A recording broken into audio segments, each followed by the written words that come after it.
Pero la otra opción la hacéis. Sí, ahora. Vale, ahora ya sí. Vale, eso está. Ahora falta saber si ellos nos ayudan. Sí, sí, así es que está. Sí, sí, sí. Sí. Hola, ahora sí. Ahora ya nos oís, ¿verdad? Nadie ha contestado No, al chat, eso no es buena señal. eso no es buena Sí, señal. ahora sí, ya están contestando. Perfecto. Vale, Pues arregladito. Pues Hay uno. sí, dos. Està gravant-se també tot? Sí. Vale. Pues ara li dono a compartir. Ja està compartint-se també? Sí, perquè posa... Sí, está. Vale, pues ara ja és modo presentació. Ya está, hay una pizarra. Está ahí fuera.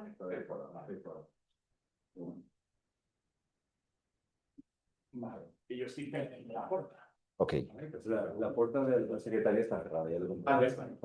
Sí, porque hay bolsos, hay ordenadores. Ah, no, pues yo de la puerta. Sí, pero la otra puerta es la que tenía antes. Bueno, ahora un poco de retraso, pero ahora yo creo que ya estamos todos, lo ven bien, todo el mundo, se está compartiendo la pantalla, se está grabando, ok, y nos oyen, vale, ahora ya funciona todo.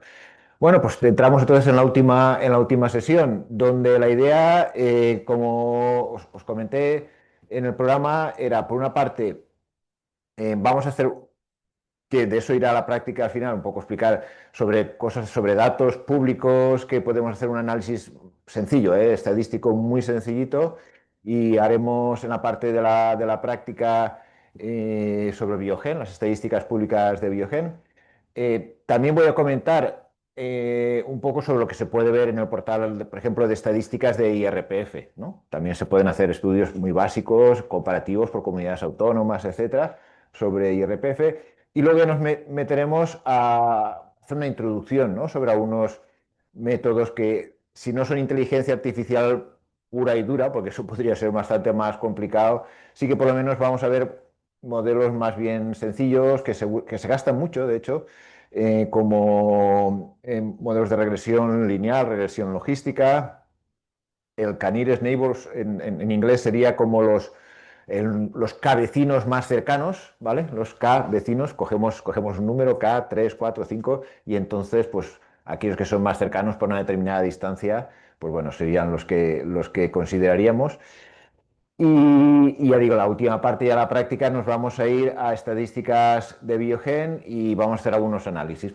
Simple, va a ser bastante... Yo creo que la parte práctica hoy, como no nos metemos con cosas de algoritmos avanzados ni nada, sino que vamos a la parte de análisis de datos, yo creo que va a ser una cosa bastante asequible, ¿no? Bastante sencilla. Pues ese va a ser el plan hoy. Eh, bueno, datos públicos que, como digo, hoy voy a comentar sobre IRPF y sobre Biogen, ¿vale? La violencia de género, que eso estaría dependiendo, por ejemplo, del Ministerio de Igualdad, aunque realmente los datos provienen del Ministerio de Interior, porque la policía, la unidad Biogen depende de la policía, que por lo tanto está en el Ministerio de Interior, pero los datos, el portal estadístico cuelga con toda la información de Biogen, cuelga del otro ministerio, del de Igualdad.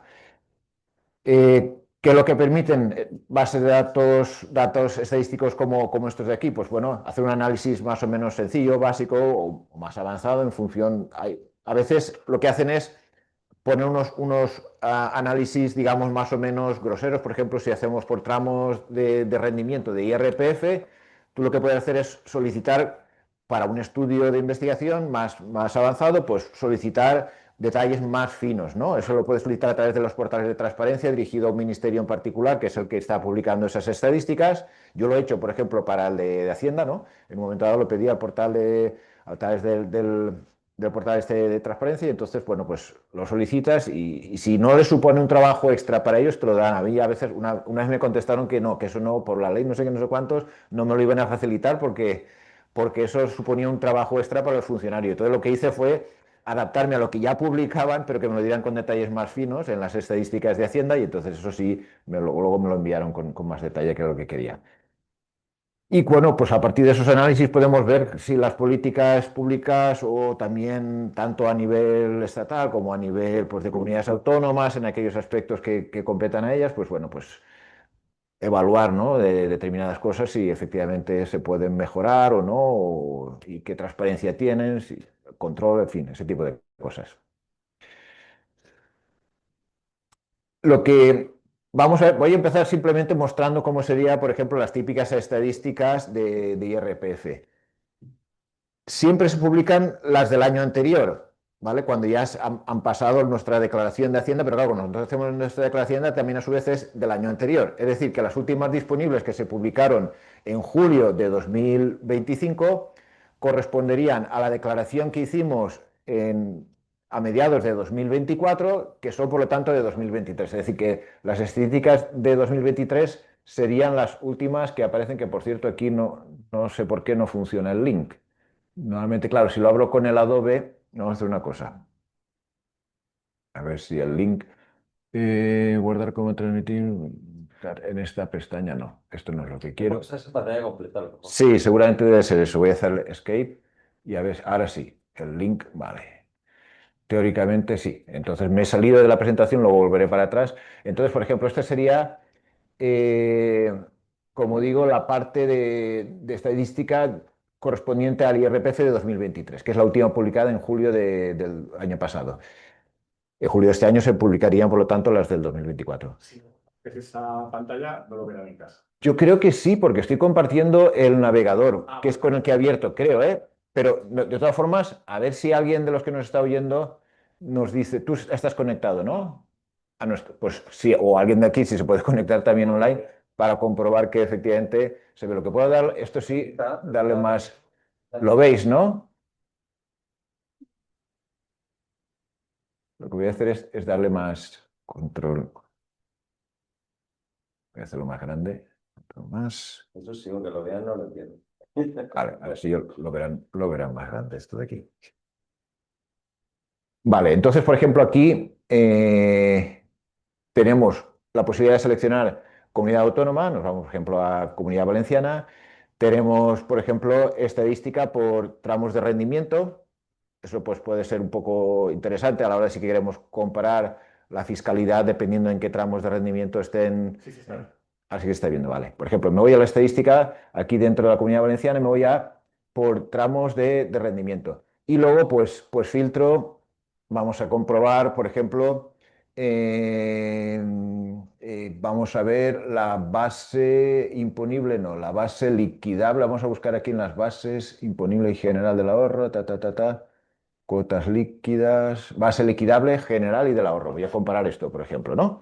Simplemente una. Luego, estas cosas se pueden bajar, estas tablas. Voy a ver la base liquidable general, que sería la que corresponde normalmente a nuestro salario, etcétera. Entonces, por ejemplo, le damos aquí, base liquidable general sometida a gravamen.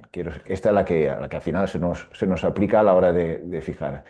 Entonces, por ejemplo, esa tabla que, como digo, si nos damos aquí arriba. Espera, esto lo voy a quitar de esta posición que me molesta. Si le damos aquí, me puedo bajar la tabla esta que aparece en un CSV, con más variety value, y luego abro con un Excel o con una hoja de cálculo y tal. Pero bueno, interpretando esto de aquí. Aquí tenemos los tramos de rendimiento, negativo y cero, de 0 a 1. Esto es por miles de euros, ¿no?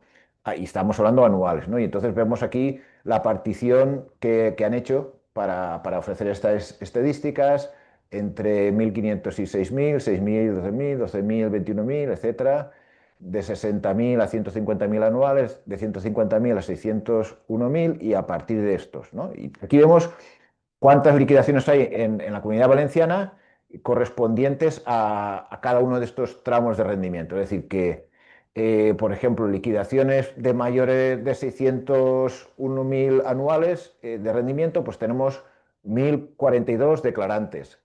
Esto supone, sobre un 100%, sería el 4%, 0,04, ¿vale? Perdón, sobre un 4%, sobre un 0,04%, porque el total es un 100, no sería un 4 por 10.000, ¿no? Porque de declarantes en total tenemos 2.502.360 declarantes, ¿vale? O liquidaciones, más bien. Más que declarantes serían las liquidaciones de la partida correspondiente a esta. Otros no tendrán, hay una diferencia entre liquidaciones número total y la partida correspondiente a esta, a lo que sería la base liquidable general, ¿no? Y aportan, esta es la cantidad que aportarían, perdón, que aportan, no que aportan, sino lo que aparecería que suman las bases liquidables generales sometidas a gravamen de esas 1.042 personas declarantes. Y la media de esas bases liquidables, estamos hablando de 612.000 euros, como 142, es decir, 6.142, 12.142 euros, la media de esas sería la... No, esto es una cosa absurda, pero es muy rara esa media, ¿no? Es decir, No, si estamos hablando de mayores de 600.000, sí. hay 1.000 y pico declarantes, que la Ujú. media sea 612.000, significa que la mayor parte de esos declarantes están muy poquito por encima de 600.000. Y en vez de optimizar, si justamente 600.000 es el salto, lo lógico no sería que esa gente hiciera un esfuerzo para estar por debajo de 600.000, los que están muy cerquita de 600.000. O sea, me llama la atención que no haya... Sí, Que la media tendría que irse un poquito más, pero bueno. A lo bueno, mejor es que no hay, aquí presentan así la estadística, pero a lo mejor no hay un salto en las declaraciones por encima de 600.000 y entonces da igual. Y por eso esa distribución, pero bueno, no sé, me parece una distribución rara. es la que, vamos, en la que hay, efectivamente habrán alguna gente que se saldrá, Roche estará muy por encima, obviamente, por decir un caso, pero habrán unos cuantos por ahí que estarán muy por encima y otros bueno, pues efectivamente, una cosa es que una cosa es el tramo de rendimiento. Eso no es exactamente igual a la base liquidable general sometida a gravamen. Es decir, esto ya es lo que ya después de todos los descuentos, de todos los tales, etcétera, ¿vale? Les sale. Es decir, que esto no es exactamente igual. O sea, no es que. Claro, claro, efectivamente, aquí hay una serie de cosas que luego al final pues van restando, etcétera, otras suman, otras restan. Sí. 158, que está, efectivamente, sí, sí, sí, sí. Sí, sí, sí. Pero esto me serviría para que hagamos una comparativa. Digamos, en la base liquidable está, vamos a ver, entre los mayores, en lo que sería la partida, el dinero, ¿vale? De esas bases liquidables, entre los que son mayores de 601 o 300, los dos tramos más altos, ¿no? Sumarían alrededor de un 4 casi un 5%, ¿no? Casi un 5%, ¿vale? Lo que sería la partida. En cantidad de gente, de declarantes, estamos hablando que no llega a un 6%, es decir, más o menos como multiplicamos por 10, ¿no? Lo que serían las bases liquidables. Pero ahora vayamos a otro tipo volvamos hacia atrás y nos vamos a la liquidable del ahorro, ¿vale?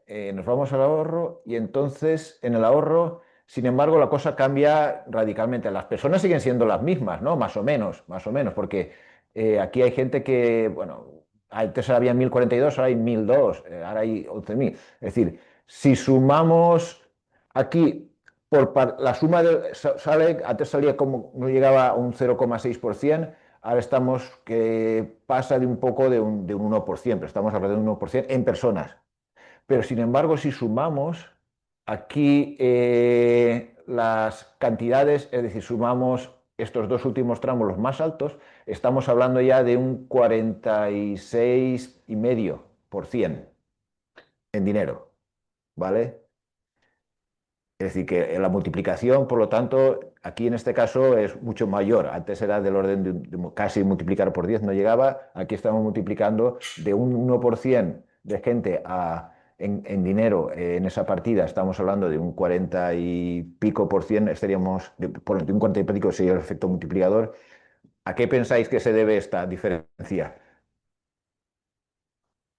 Ahorro, ahí hay muchísima, bueno, o sea, hay muchísima más diferencia en la distribución de cómo tiene ahorro la gente, y la gente más rica tiene Sí. en proporción muchísimo más ahorro que lo que tienen de renta. Pero esto no es ahorro, esto es lo que te Sí. dan por el ahorro. Exacto, sí, el rendimiento del capital. Esto vendría por la parte de rendimiento del capital. Es decir, tienes acciones, tienes ese tipo de cosas, futuros, parte de la empresa, lo que te rinde la...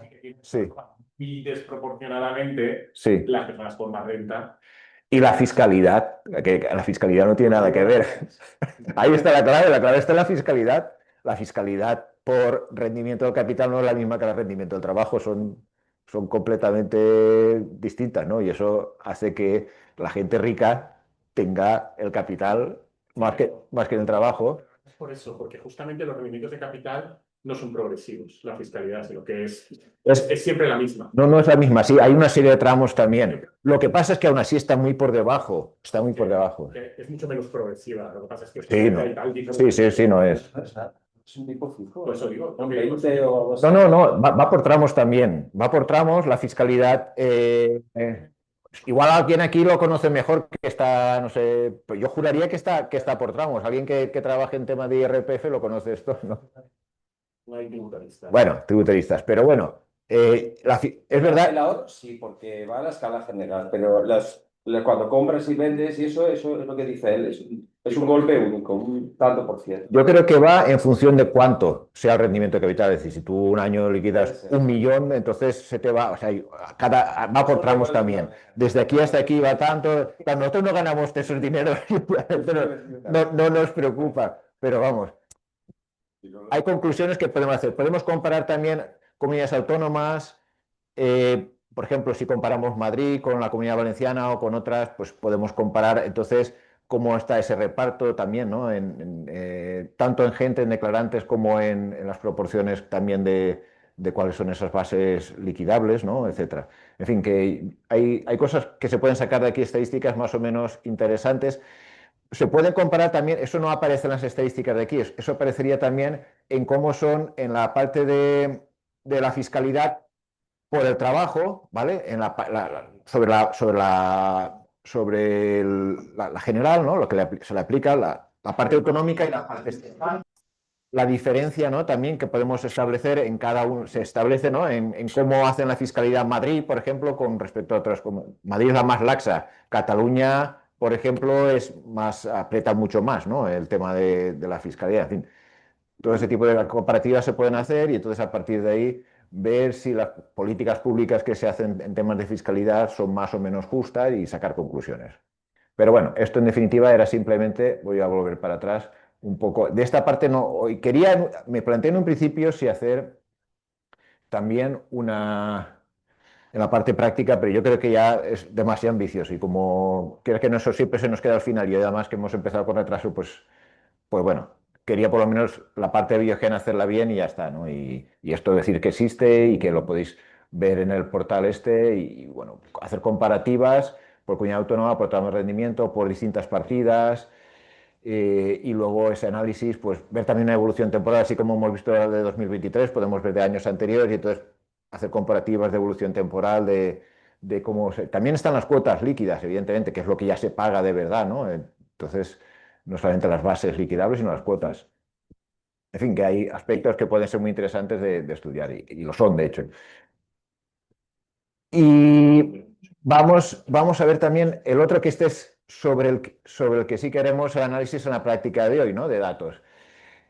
Aquí lo mismo, ahora me voy a salir, pero bueno, vamos a ver que hay un portal estadístico de violencia de género que cuelga del Ministerio de Igualdad, donde aparecen distintos datos en ese portal estadístico como casos tanto de asesinatos como de también los niveles de riesgo que se les ha asignado a las denunciantes en su momento. Como digo, los datos, por ejemplo, de asesinatos son en la base de datos desde 2003, los que aparecen aquí estudiados, y nos permiten también hacer comparativas. Lo que vamos a ver también es comparativas entre mujeres nacidas en España o en el extranjero, ¿vale? Ese tipo de comparativa lo vamos a hacer en la práctica, ¿no?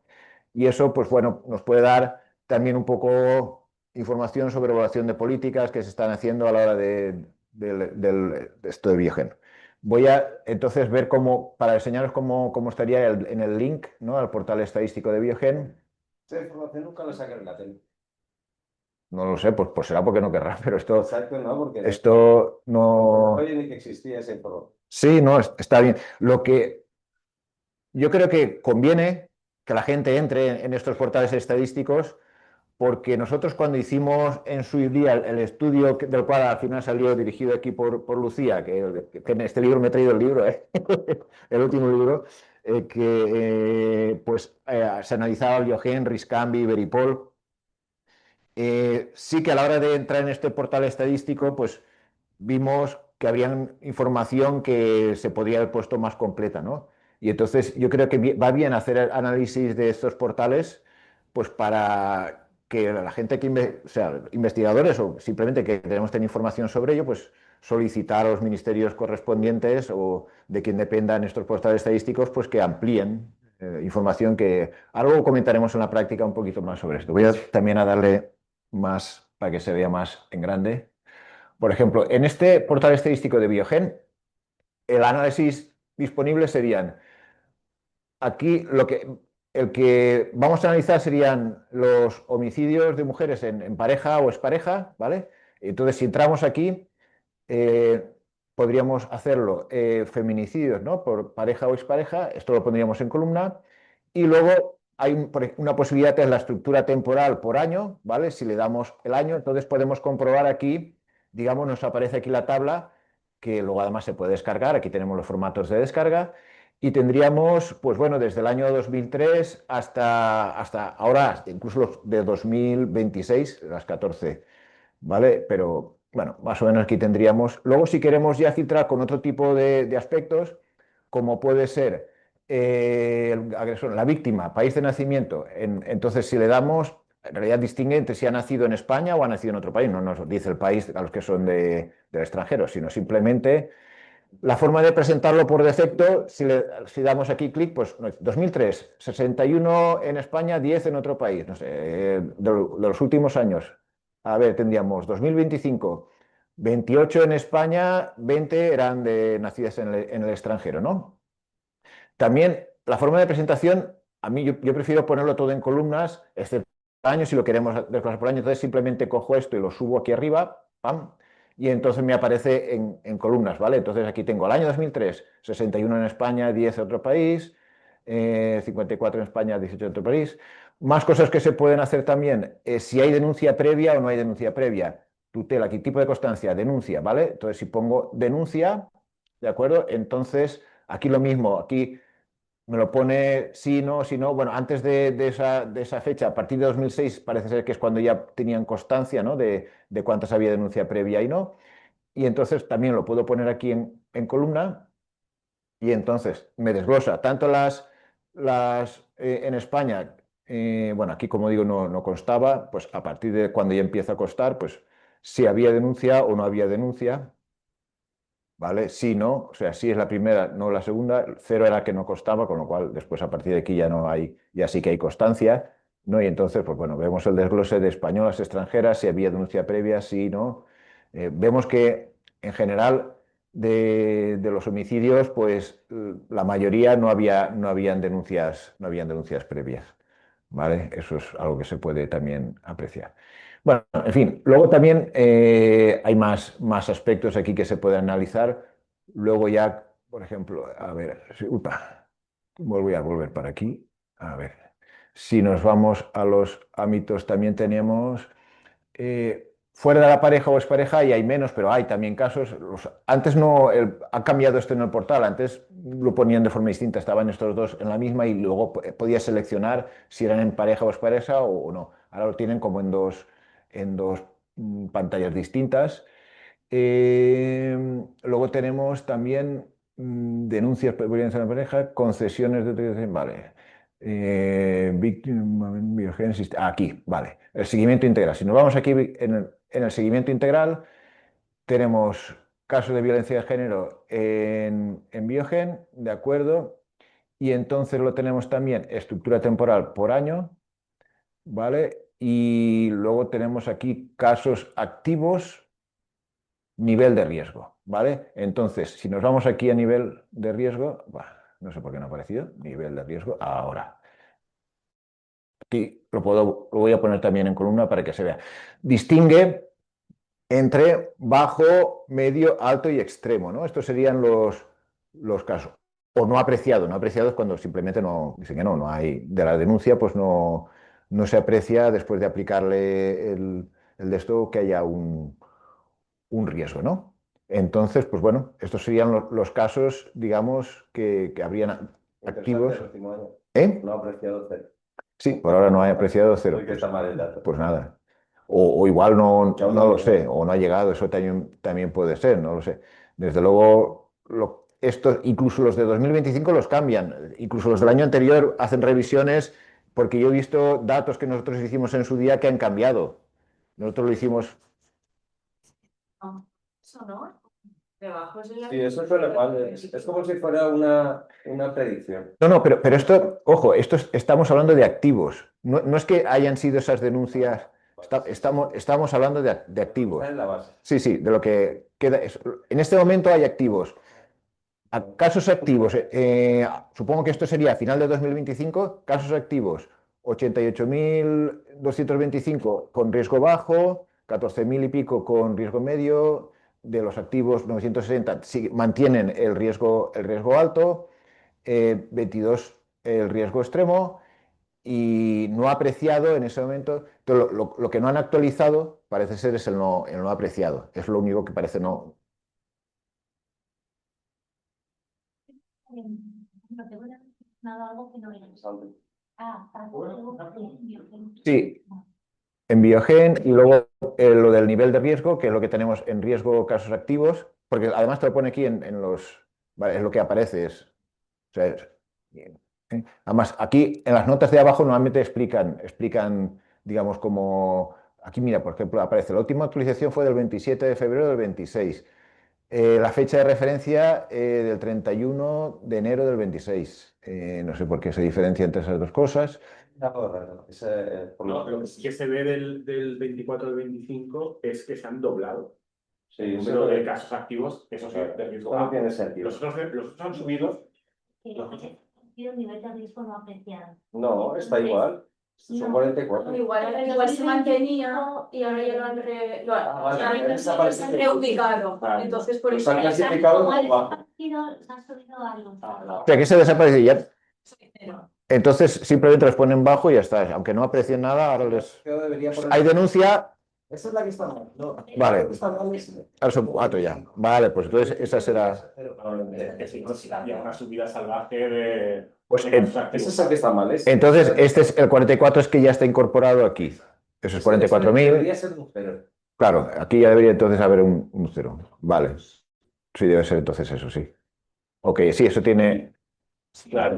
En junio de 2025. Entonces, a lo mejor allá hay algún tipo de. O sea, eso no sé. Igual lo Sí. No sé.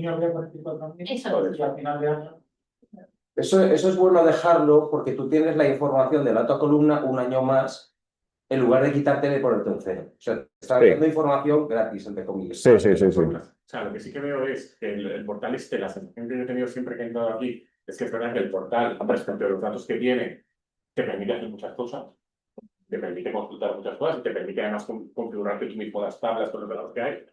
Yo le veía el problema de que no te puedas bajar los datos en CSV enteros. O sea, porque tienes que entrar en cada una de las partes, o sea, no te puedes bajar todo Sí. de golpe. Pero ahora, por esto que nos ha pasado, le veo otro problema y es que, por ejemplo, esta información que nos ha dado Lucía la tiene porque sabe mucho de esto.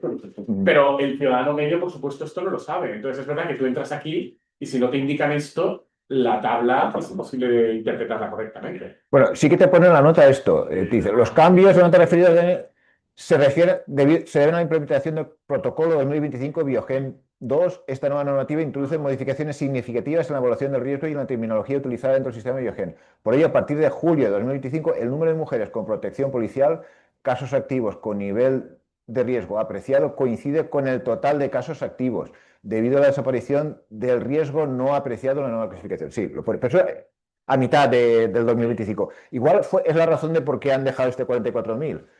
Porque. Es que apenas ha variado 1000 ese ¿Eh? año. Y no pierdes la información poniéndote un cero. No lo sé. Pero bueno, como fue a mitad, bueno, a partir de julio, pues entonces sí, justo a mitad. Entonces han dejado ese indicador todavía, ¿no? ¿Vale? Pero bueno, sí, lo pone, pero claro. Exacto, si no. Pero hay que mirar. Interpretar. Es verdad que está bien que esté, pero. Sí. Me nota jurídico. Bueno, de todas formas, luego cuando en la de esto, aquí lo que he hecho para facilitar, porque se pueden descargar, todo esto, si damos aquí a la descarga en CSV, en Excel, este de aquí sería en CSV, en PDF, pero PDF no vale para nada. En fin, tenemos aquí módulos de forma de descarga y entonces, pues nada, con eso podemos configurar nuestra tabla con los cruces, que esa es otra, que hay cruces aquí, efectivamente, como apuntaba Andrés. Es decir, ¿por qué aquí tenemos un montón de pantallas distintas pero son distintas, ¿no? Pero yo hay cosas que me interesarían cruzar con dos pantallas distintas que no las puedo cruzar. Oye, pues ofrecer a una posibilidad de cruce entre aspectos que aparecen en distintas pantallas. Yo, por ejemplo, si nos vamos a los feminicidios, yo no sé, vale, sé cuántas tenían denuncia previa o no, pero no sé qué nivel de riesgo les habían dado previamente, ¿vale? No, ¿por qué no, eso no está ahí? ¿Qué costaría hacer esas? O sea, es añadir siempre datos que ya tienen que se puedan cruzar. Y es algo, no sé, básico que, de alguna forma, yo creo que cabría darle una vuelta. Si continuáis aquí con lo del Biogen, estaría bien, Lucía, que le diéramos una vuelta aquí a esto y que pidiéramos entonces ya bien estructurado y tal, pero bueno, ver qué datos. Pero eso yo lo solicitaría directamente al Ministerio de Igualdad, porque los de la policía nos van a decir lo de siempre, son muy de. Hay que hacerlo y entonces, como son ellos los quienes se lo solicitan al otro ministerio, pues entonces ya no es lo mismo, ¿no? Porque son ellos los amos de la estadística, los de igualdad. Y además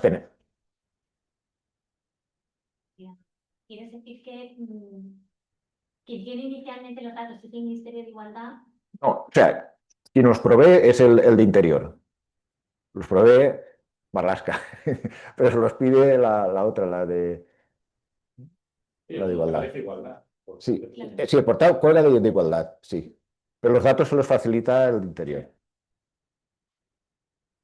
Similar. No. Sí que están los PDFs con los informes anuales, Sí, que no. pero no hay. Exacto, de los PDF no. O sea, yo creo que la gente que hace estas estadísticas las hacen funcionarios del ministerio, creo yo, que funcionarios de igualdad, con los datos que les pasan internamente los otros, los de Interior.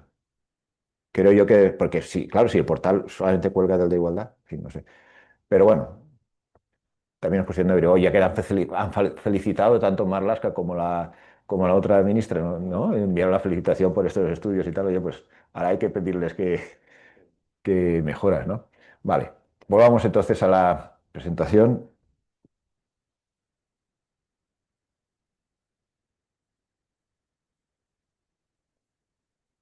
Vale. Pues como digo, esto es lo que se puede sacar a partir de ese portal estadístico. Y bueno, son tanto IRPF como Biogen, yo creo que son dos ejemplos bastante útiles, ¿no? de análisis que se pueden hacer bastante sencillos y pensar en cruces, etcétera, evoluciones temporales, que de alguna forma nos pueden dar, pues ya digo, estudios muy, muy interesantes, ¿no? En un sentido y en otro. Vamos a comentar ya, como digo, cuando hablemos ya de modelos de inteligencia artificial, voy a hacer una pequeña introducción a modelos muy básicos.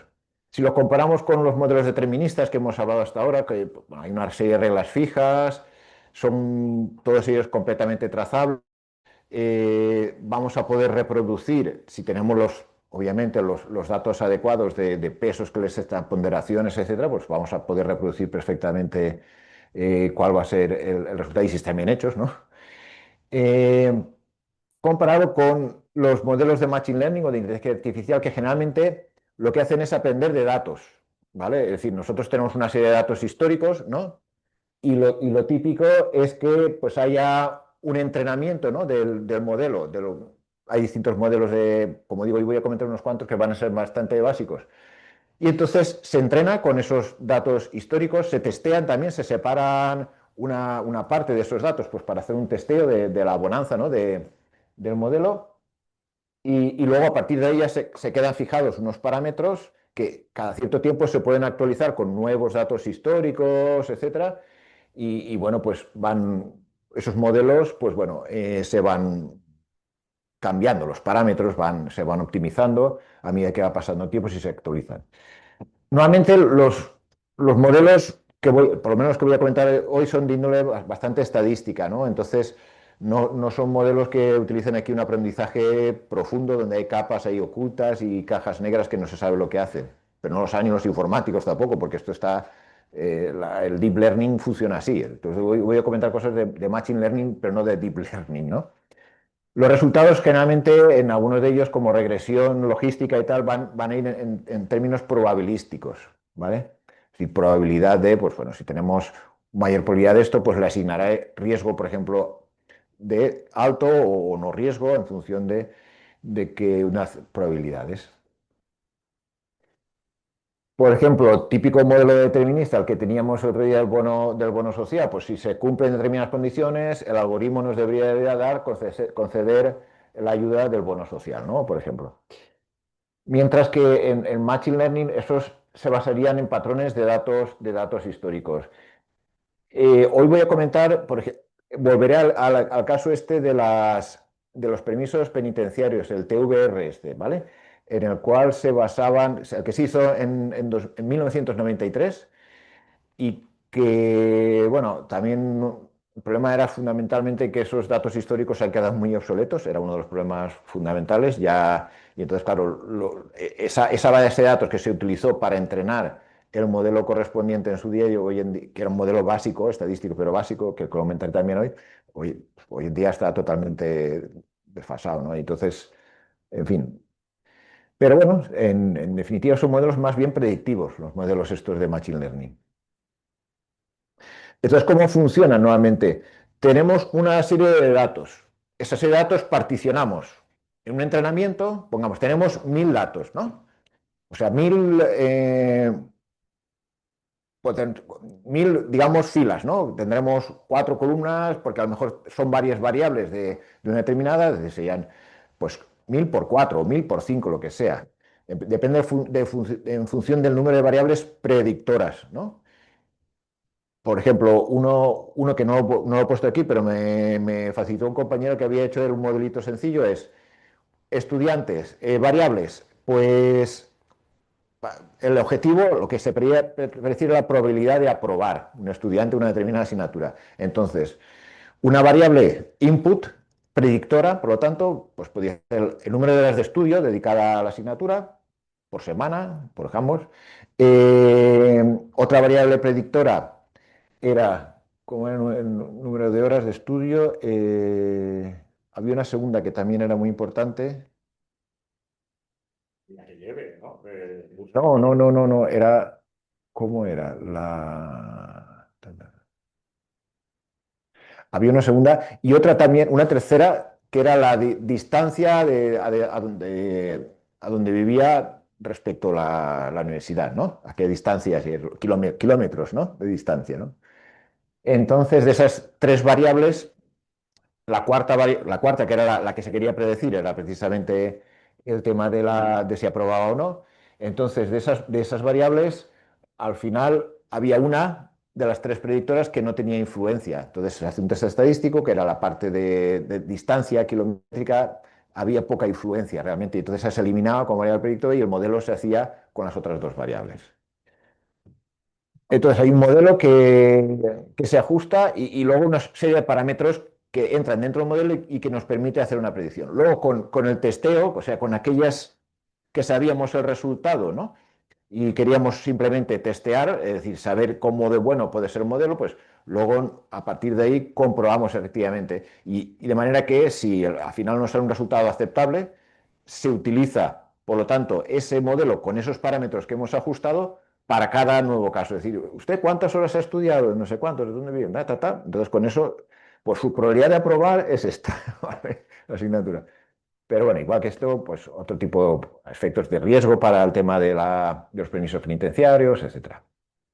Con lo cual, primero se recogen unos datos, normalmente. Se particionan esos datos en conjunto de entrenamiento por una parte y de test. Normalmente la relación puede ir alrededor de un 70-30, 70% lo utilizamos para entrenar y un 30% para luego testear la bondad del ajuste, o un 80-20, un 80% para hacerle el entrenamiento y un 20%.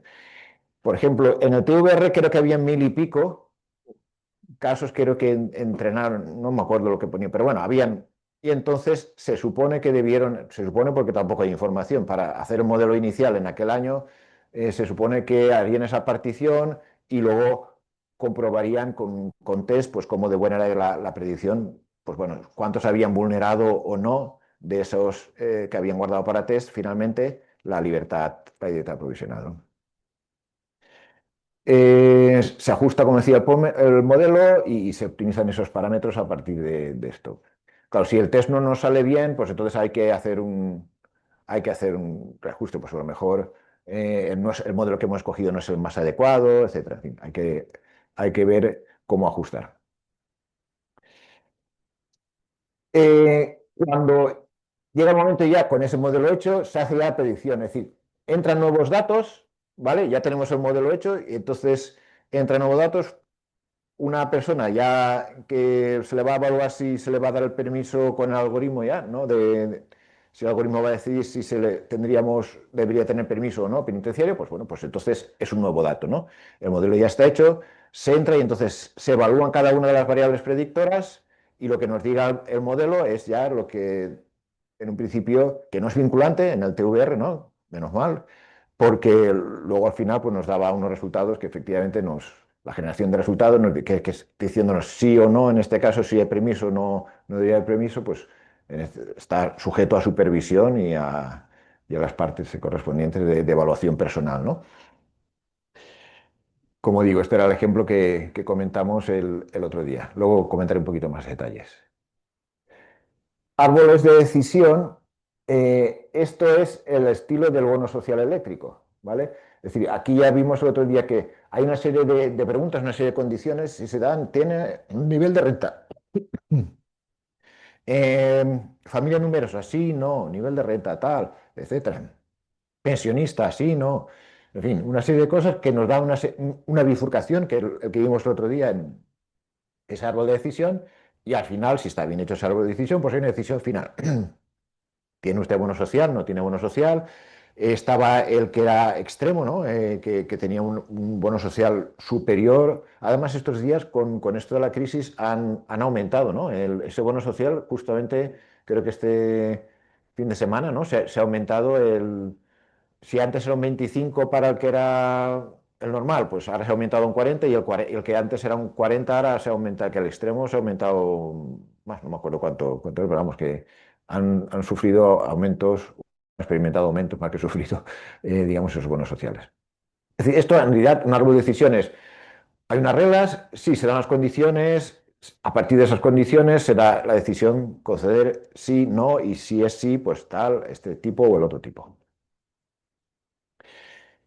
Vamos entonces a dos tipos, voy a ver dos tipos de modelos de regresión. El lineal, que es un modelo bastante estándar, y es cuando, por ejemplo, aquí tenemos, imaginemos, una variable predictora, pudiera ser número de horas de estudio, ¿vale?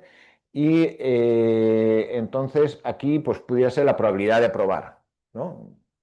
Y entonces, pues supongamos que hubiera una dependencia totalmente lineal, es una hipótesis, que hay una dependencia lineal, dime.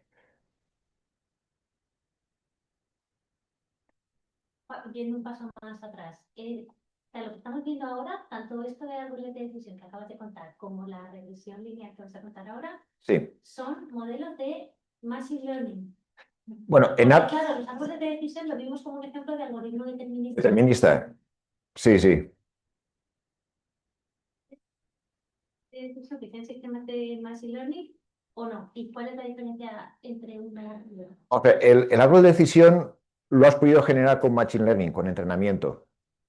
Es como lo has generado. O sea que es posible que lo hayas generado con datos. Luego funciona de manera determinista, efectivamente. Luego funciona de manera determinista.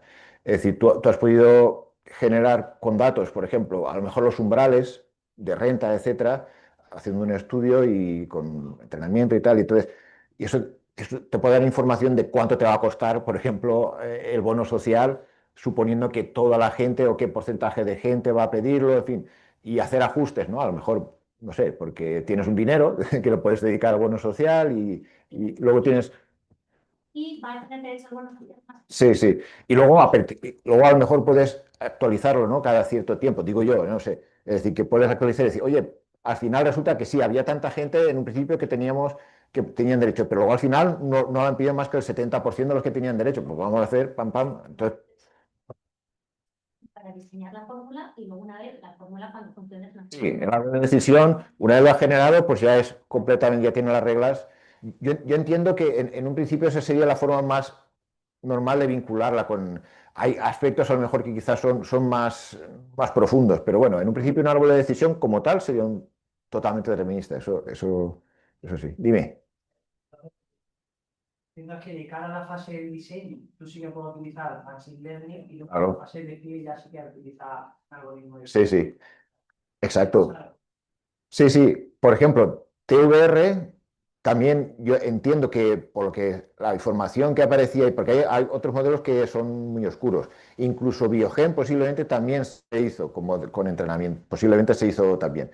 Se hizo una regresión logística, se hizo algo, ¿no? En un momento y luego entiendo también que las actualizaciones que han habido, de TVR no ha habido actualizaciones, pero de Biogen, de Riscambi, que era el otro, el de la Generalitat Catalana, sí que se han hecho actualizaciones, ¿no? del algoritmo.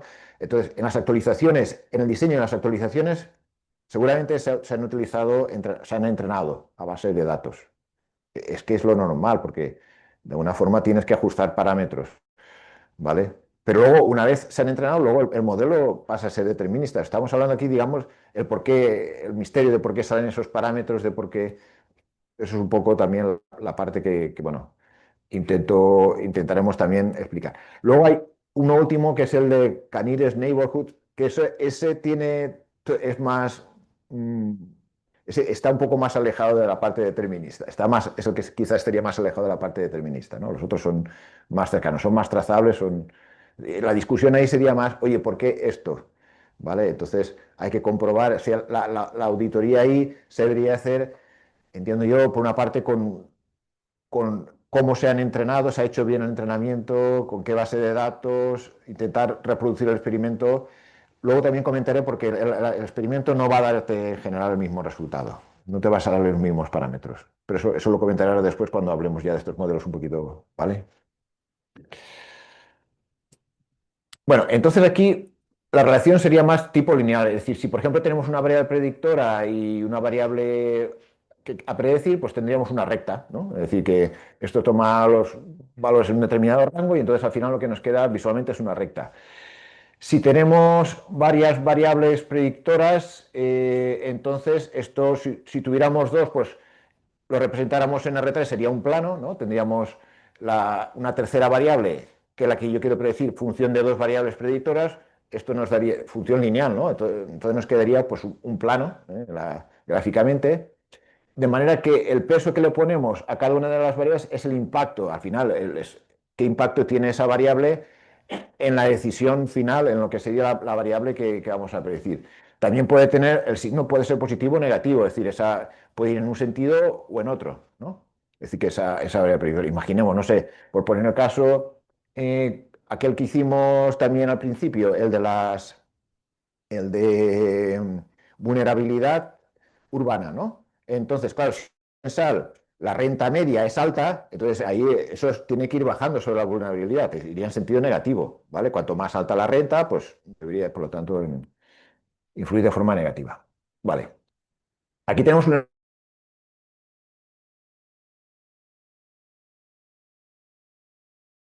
accidentes de tráfico mortales relacionados con población. Y eso es hecho para los estados, de distintos estados en Estados Unidos, ¿vale? De manera que en un determinado año, ¿cuántos aquí en el eje, lo que sería la variable I, sería accidentes mortales de tráfico por cada uno de los estados? Y aquí tenemos cada uno de los puntitos, ¿no? ¿Cuál es la población y cuántos accidentes han habido durante ese año? En el eje X sería, por lo tanto, la población, aquí lo tenemos multiplicado por 10 elevado a 7, que sería, por lo tanto, por 100.000, ¿vale? 10 elevado, perdón, por 100.000, no, por 10 millones, exacto, por 10 millones, ¿vale? O sea que tendríamos hasta 35 millones, aquí, bueno, a 30 y pico millones sería el estado más poblado, ¿no? Y el número de accidentes mortales que han habido, pues 4.000, en el más poblado, pues 4.000 y pico accidentes mortales durante un determinado año. Entonces, aquí, pues bueno, tenemos todos los distintos estados, cada uno con su población, sus accidentes mortales. Esto nos va tomando una posición aquí. En X sería aquí en la variable horizontal y en la variable vertical. Y lo que hace el modelo es ajustar, digamos, la recta que mejor ajuste tiene a esa nube de puntos. ¿Ok? Esto es lo que nos daría simplemente. Claro, no están totalmente alineados. Si estuvieran totalmente alineados, entonces no hay nada que ajustar. Ya está, punto. Entonces estaría. Pero bueno, es más o menos bastante proporcional. Algunos se pasan. Por ejemplo, es curioso este estado que tiene menos población que este otro, pero como podemos ver, los accidentes mortales aquí en un año fueron del orden de 3.000 y pico, 3.200 o algo así, mientras que en este que tenía más población fueron de 1.500. Supongo que la regulación a lo mejor que puede haber a nivel de tráfico en un estado, pues puede cambiar de un estado a otro y puede ser más, en fin, entiendo yo que pueden pasar, o que es un estado, yo que sé, que hay menos carreteras peligrosas, el estado, en fin, no lo sé, por la razón que sea, pero bueno, al final esto más o menos se ajusta a una recta y la relación lineal, pues bueno, queda bastante bien establecida. Esta es una de las formas de regresión más comunes. Es simple, ¿vale? Y tenemos que tener de alguna forma constancia de que hay una dependencia lineal de la variable del output, de aquella variable que quieres predecir, respecto a las variables predictoras, que no siempre tiene por qué ser así. Muchas veces es una relación no lineal, ¿vale? Esto no tiene por qué ser así. Y luego, un modelo que se gasta muchísimo es el de regresión logística. Regresión logística, aquí va en términos de probabilidades. Es decir, eh, probabilidad de que se dé una determinada, aquí la probabilidad de I igual a 1. O sea, normalmente vamos a tener 1 o 0. Vamos a asignarle, por ejemplo, en el caso de riesgo de que viole la libertad provisional, pues sí o no, ¿vale? 1 o 0, ¿vale? Entonces, esa probabilidad, pues I sería lo que yo quiero ver, el riesgo de que viole, entonces pues puede ser o 1, pues por la probabilidad de que viole de esto, pues sería 1 más esta exponencial menos A. Aquí tendríamos una variable predictora. Este sería el modelo. Si tuviéramos más, aquí lo que tendríamos es, en vez de como teníamos antes, que teníamos A más BX, ¿vale? Entonces hubiéramos tenido A más B1X1 más B. Hubiéramos tenido una serie de variables predictoras, ¿no? Ahora luego comentaré de todas formas. Pero en este caso, supongamos el modelo, en este exponente de la exponencial, pues sería así. Y la salida es una probabilidad.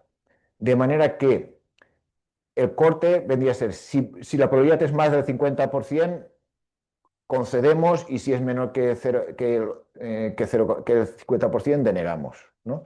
Bueno, en este caso sería no del riesgo, sino el 1 sería en este caso, o sea, la probabilidad sería bajo riesgo, ¿no? de que vaya a vulnerar la libertad provisional o conceder una ayuda, en fin. En este caso estaríamos hablando de que o bien el riesgo es el bajo, el que cuando nos da una probabilidad alta, por encima del 50%, o por debajo sería denegar por lo tanto, porque hay un riesgo alto, ¿no? O si es una ayuda, pues se dan las condiciones con alta probabilidad o no.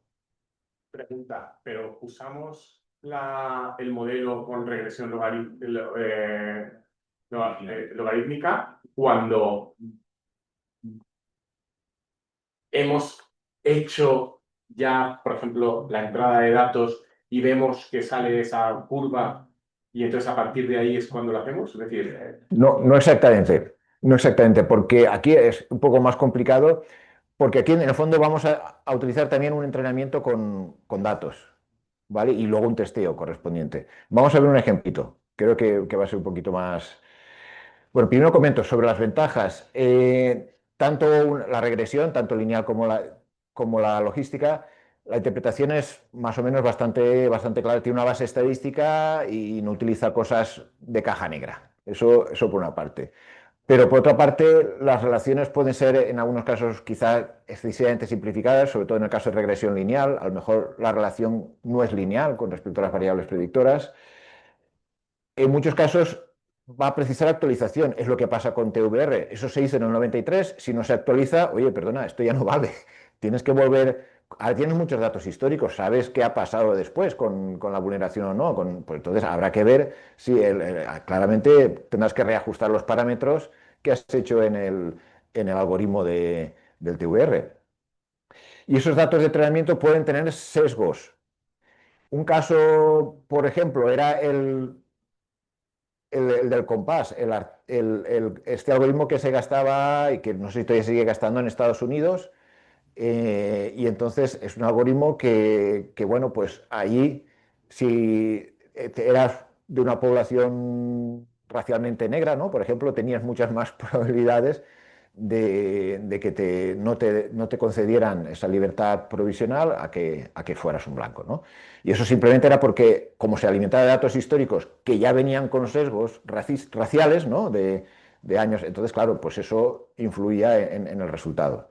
Por otra parte, era difícil de corregir, porque como por ley la raza no se puede tener en cuenta, entonces no le puedes forzar a que los negros los trate de forma distinta, ¿sabes? O sea, porque una forma de corregirlo es, bueno, pues ya que hemos visto que hay un sesgo porque los datos históricos están sesgados, ¿no?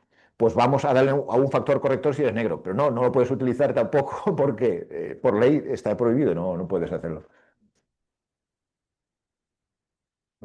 Hubieras podido hacerlo y hubieras podido corregir de manera que el umbral entre el riesgo alto y bajo para Sí. el caso de las personas de determinada raza o minoría fuera menor. El problema es que arreglabas por un lado el tema del valor predictivo, pero te cargabas la igualdad por otro lado. Sí, Porque las tasas de sensibilidad y especificidad entonces cambiaban. sí, sí, Entonces, sí. era un problema en el que había varias maneras de medir la justicia de ese algoritmo con Sí. diferentes tipos de salida, y como la tasa de prevalencia del fenómeno era distinta en un colectivo y en otro, porque la Sí. presión de delitos medidos como arrestos, ahí es donde está en gran medida el sesgo, era mayor en un colectivo que en otro, aunque hubieras usado ese factor para modificar artificialmente, bueno, realmente para modificar el Sí, sí. algoritmo y poner niveles diferentes, habría sido sin tal precio de sacrificar alguna otra métrica. Sí,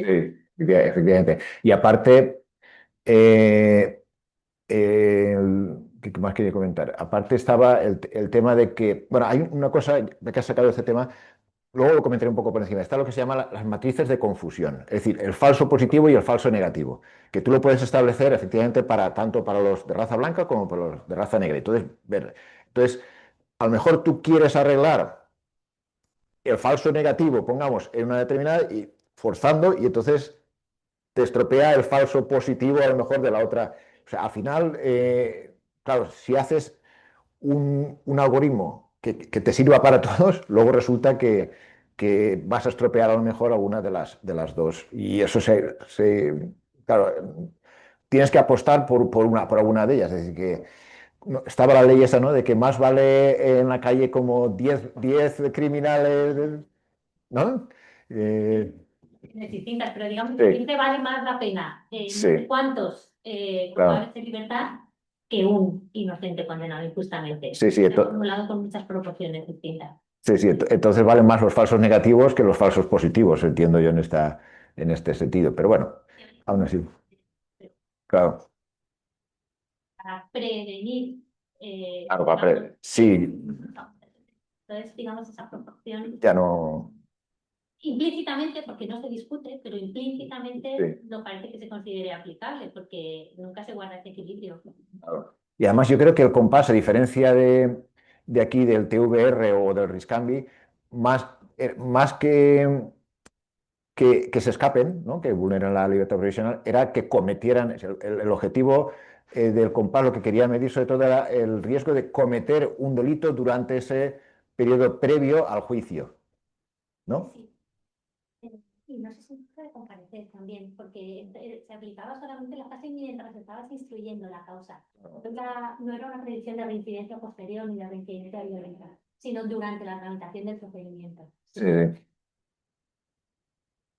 Pues bueno, son problemas que pueden tener estos sesgos, necesidad de actualización, que pueden estar obsoletos, y a veces las dos cosas vienen juntas, ¿no? Porque si a lo mejor ahora utilizaras el compás obviamente el TVR es seguro, pero si utilizas el compás y luego vuelves a entrenar con datos más actualizados que a lo mejor ya no tengan tanto sesgo, entonces eso puede mejorar obviamente ambas cosas, ¿no? Y luego, por último, el de K-Nearest Neighborhoods, este método, el de los K vecinos más cercanos, este método, lo que vamos a hacer, un poco la idea, lo voy a intentar también explicar de forma bastante intuitiva, pero bueno, de alguna forma es, para una determinada, queremos asignar para un determinado etiquetado, ¿no? Que puede ser en varias clases, ¿no? Como si hubiera que particionar un grupo de una población en determinadas clases. Entonces lo que hacemos es, para unas que ya están, para unos datos que ya están claros, ¿no? De entrenamiento, entonces a partir de aquí, cuando añadimos nuevos casos, me veo cómo son los vecinos más cercanos respecto a una serie de variables, ¿no? Y entonces, a partir de aquí, elijo, por lo tanto, a ver, si he cogido los tres más cercanos, el K puede ser 3, 4, 5, en fin, lo que sea. Pongamos que cogemos los tres más cercanos. Y entonces, para los cuales sí que sé cuál es el etiquetado. Y entonces resulta que me dicen, a ver, pues dos son de riesgo, uno no es de riesgo, ¿no? Entonces, pues, claro, ha sido 2 contra 1, pues le voy a dar a ese nuevo, le asignaré por su distancia, y si los tres más cercanos son 2 de riesgo y uno de no riesgo, pues le asignaré la etiqueta de riesgo, ¿vale? Por poner el caso. Normalmente se entrena también con datos históricos, con una base de datos, y entonces se elige el número K, ¿no? De vecinos, ¿eh? Puede ser, como digo, 3, 4, 5, lo que sea. Se buscan esos vecinos más cercanos, los K vecinos más cercanos, y se decide por mayoría, ¿vale? Por ejemplo, detección de fraude. Imaginemos que tenemos como variables cuántos ingresos declarados tienen determinadas personas y los gastos que se han deducido, ¿no? Entonces, lo clasificamos, va aquí, simplemente la clasificación va a ser binaria, 0, 1, es decir, es normal o sospechoso de fraude, ¿vale? Imaginemos como datos históricos tenemos estos de aquí, ¿no? Entonces, aquí ha ingresado 30 y se ha gastado 10 como gastos deducibles, ¿vale? Pues esto sería normal, 35, 12, normal, 40, 30, aquí ya fraude, ¿vale? Se le asigna fraude. Este 45, 35 se le asignó fraude, 45, 55, 45 fraude, 25, 8 normal.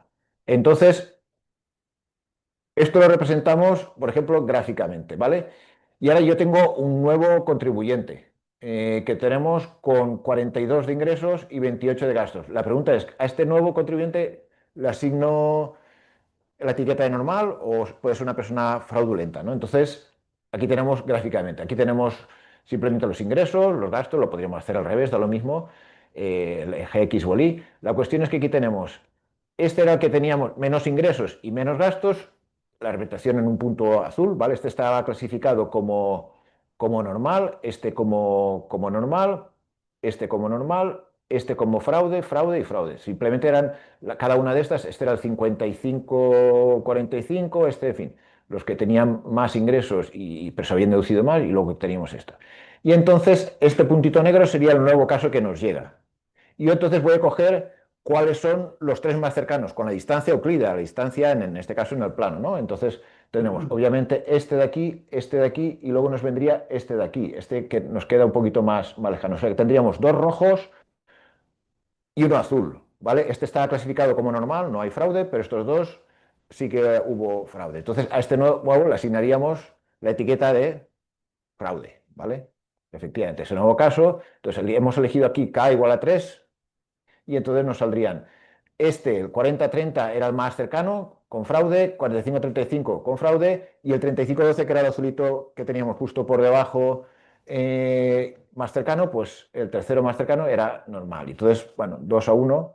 Y incluso también aquí no, se puede sofisticar un poco más. No solamente coger los K más cercanos y darles un peso también, es decir, también ver el nivel de cercanía. Podemos comprobar que aquí realmente incluso el más cercano, o sea, cojo los tres más cercanos, pero luego también evalúo la distancia, ¿no? Entonces, para darle un peso, ¿no? Entonces, a partir de ahí la importancia, oye, pues esto claramente no es que me salga solamente 2-1, es que además los dos más cercanos eran fraudulentos y el tercero, ya se me iba más lejos y era normal.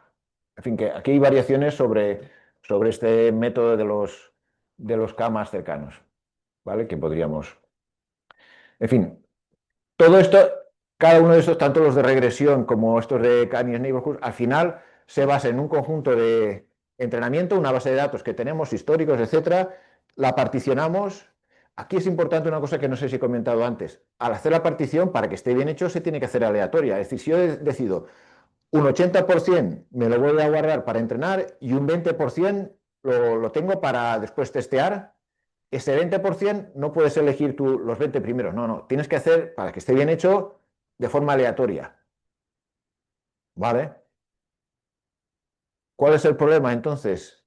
Que puede haber. Yo hago el ajuste, imaginemos, hacemos el ajuste con ese 80% que se ha seleccionado aleatoriamente de entrenamiento, pum, saco los parámetros con el que sea y ya tengo, por lo tanto, mi metodología. Por ejemplo, regresión logística. Ya tengo los parámetros hechos con ese entrenamiento. Testeo. Oye, hay una serie de indicadores que nos dicen, estadísticos, que no entro en ellos, pero bueno, que nos dicen la bondad del modelo. Es decir, si el modelo realmente, en un principio, aunque hay cosas obvias que tú puedes comprobar, oye, al final en el test, pues no sé, el 90% lo ha acertado. Pues eso es algo obvio, ¿no? Pero bueno, hay una serie de indicadores estadísticos que nos dicen que efectivamente si ese modelo está bien. También hay una cosa, hay indicadores también estadísticos que nos pueden decir si alguna de las variables que inicialmente yo había considerado como predictoras luego no han tenido influencia, ¿no? En los casos que ya tenía para entrenar, ¿no? Y entonces, por lo tanto, esa variable se eliminaría del modelo. ¿Y para qué vas a poner una variable que luego no va a tener influencia en lo que yo quiero predecir? Pues, o sea, eliminada. Entonces, con aquellas que han sobrevivido, pues son con las que ya hacemos el modelo y luego se valida, etcétera. El problema, como la selección es aleatoria, de ese 80% para entrenamiento, 20% para test, ya tenemos un aspecto que hay que vigilar. Bueno, que hay que vigilar. Simplemente que nunca o las probabilidades son muy bajas, no vamos a tener exactamente los mismos parámetros. Si volvemos con los mismos datos, si volvemos a hacer el experimento, es decir, si yo quiero hacer una auditoría sobre tal, claro, esto es la selección del 20% para testeo que yo puedo hacer auditando esos mismos datos para un mismo modelo de regresión logística, etcétera, al final me salen unos pesos que pueden ser ligeramente distintos. Y entonces el resultado me puede decir, yo no voy a poder reproducir 100%, y entonces algo que se le había etiquetado después como fraudulento, yo le pongo como que no era fraudulento, o al revés. Eso puede ocurrir. Es una de las cosas que en definitiva todos estos modelos que se entrenan con datos, al final no hay más remedio bueno, no son 100% reproducibles. El proceso, aunque sea estadístico y todos los pasos estén muy claros, luego al final hay una componente de aleatoriedad que no... Estamos hablando en términos de probabilidades también, ¿vale? Y entonces, pues bueno, todo eso tiene también su Se parte. podía registrar los datos de la primera vez para volver a repetir exactamente el mismo número. Bueno, sí, lo que pueden hacer es almacenar digamos, el vector lógico. Sí, sí, el vector de lógico de unos y ceros, es decir, cuáles ha seleccionado y cuáles no. Es decir, con cualquier programa, cuando tú lo haces, regresión logística, etcétera, te aparece también, o sea, el momento de hacer aleatoriamente, luego te dice cuáles has seleccionado, ¿no? Y entonces, porque claro, luego cuando tienes que hacer el test, tienes que saber para ver cuáles gastas para test y cuáles... Pero sí, simplemente si tienes 1500 y has hecho, pues, no sé, un 70%, el 30% que te han quedado para test, pues saber en qué posición están, si eso normalmente te los da el algoritmo. Si a lo mejor en el momento en que hicieron el entrenamiento para un determinado algoritmo, para la administración, eso se ha guardado o no, eso ya no lo sé. Pero vamos, seguro que cuando tú lo haces, lo sabes. En ese momento lo sabes con cuáles sea. Y lo normal también sería correrlo varias veces, ¿vale? Correrlo varias veces porque de esa manera te permite, pues bueno, que comprobar que en esa aleatoriedad tampoco influye, digamos, o sea, que el modelo está bien ajustado, ¿no? Sí, sí, sí, sí. habrá Sí. una responsabilidad, pero tú puedes medirla y decir, bueno, considero que esto es aceptable. Exacto, entra dentro de... Cuando yo luego lo testeo con ese otro 30%, a pesar de que en cada caso han sido un 30% de casos distintos, pero me ha salido en todos ellos en un rango razonable, ¿no? Entonces, el modelo, cojo este modelo, ¿no? Luego los parámetros, puedo a lo mejor decir, oye, pues mira, cojo el promedio de los parámetros que me habían salido en cada, por decir una cosa, ¿no? Pero, o a lo mejor no han variado casi los parámetros, ¿vale?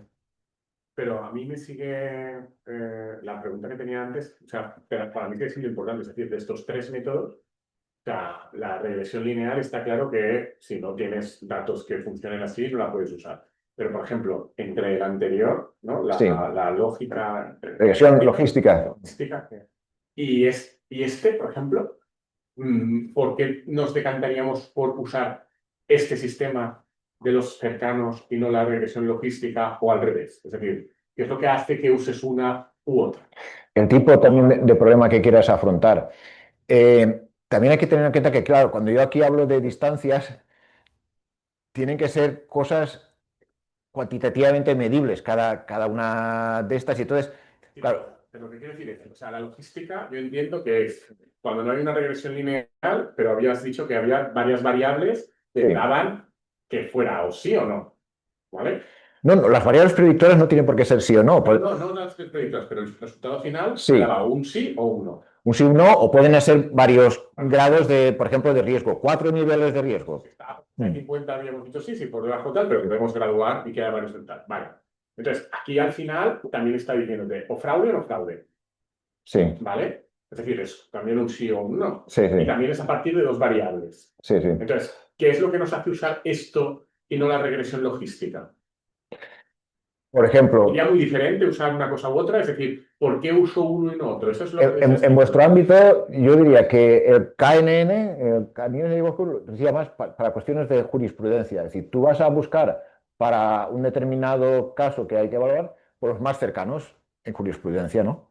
Y entonces, pues puedes elegir, no sé, voy a coger los 10 casos y que te busque los 10 casos más cercanos. Ahí la cuestión es la cercanía. Es que la noción de cercanía, cuando... Ahí tendrías que definir cuáles son las variables. Las distancias, exacto. ¿Cómo vas a definir la noción? Es una situación. Entonces, ahí logística no tendría sentido.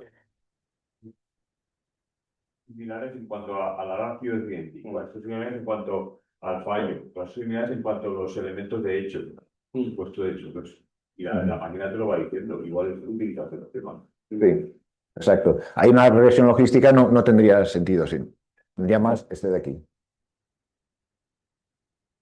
Tendría también lo así. Por empresa, por cliente, por abogado, previsibilidad de resultados. Al fin y al cabo son modelos predictivos y pongo tres sencillos, pero que bueno, tienen sus limitaciones y sus ventajas y cada uno pues, puede aplicarse en unos casos y en otros pues, no tiene tanto sentido. Porque el ejemplo lo has puesto demasiado fácil, porque este Sí, sí, te sí. sale más ingresos, más fraude. Más Sí, gasto, más fraude. claro. Pero si fuera complejo, eso sería muy interesante. Porque tú ves un mapa de puntos de colores y no sabes, o sea, aquí dices, pues está clarísimo, claro, pues Sí, son sí. 200 y mezclados y es un criterio. Sí, sí. Y cuando vienen varias variables que mezclas, unas que son, digamos, cuantitativas, con un valor numérico, ¿no? Como este de acaso, de aquí, ingresos y otras que no son, pueden ser binarias, ¿no? O pueden ser, el concepto de distancia ahí tiene su miga, ¿no? Entonces puede ser más complejo, efectivamente. Bueno, nada, como decíamos, en este caso hubiéramos calificado como fraude porque su interpretación es simplemente que está más cercana a los casos fraudulentos. Entonces, a nivel jurídico, entiendo yo, es que no aplica una regla explícita, no hay un umbral definido, es decir, no estamos definiendo un umbral, no. Si la diferencia, aunque más o menos podemos intuirlo, ¿no? Si la diferencia entre ingresos y gastos en porcentaje sobre ingresos, pongamos, es más de tal, pues entonces sí que no habría fraude, o si es menos, entonces sí que hay fraude, ¿no? Aunque no hay una fórmula clara, no hay un umbral definido, pero bueno, se decide por esa similitud. Esa similitud, y esa similitud, esa distancia es lo que, bueno, en cada situación, en cada problema, pues ahí puede estar el kit de la cuestión, ¿no? Esa similitud.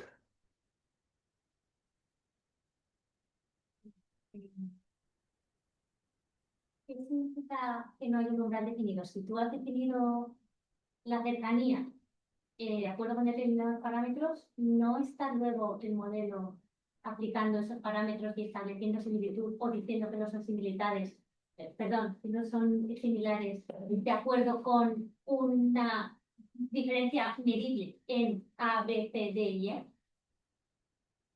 No sé por qué estoy atascada aquí, no Mira, entiendo esta idea. Voy al dibujito de antes.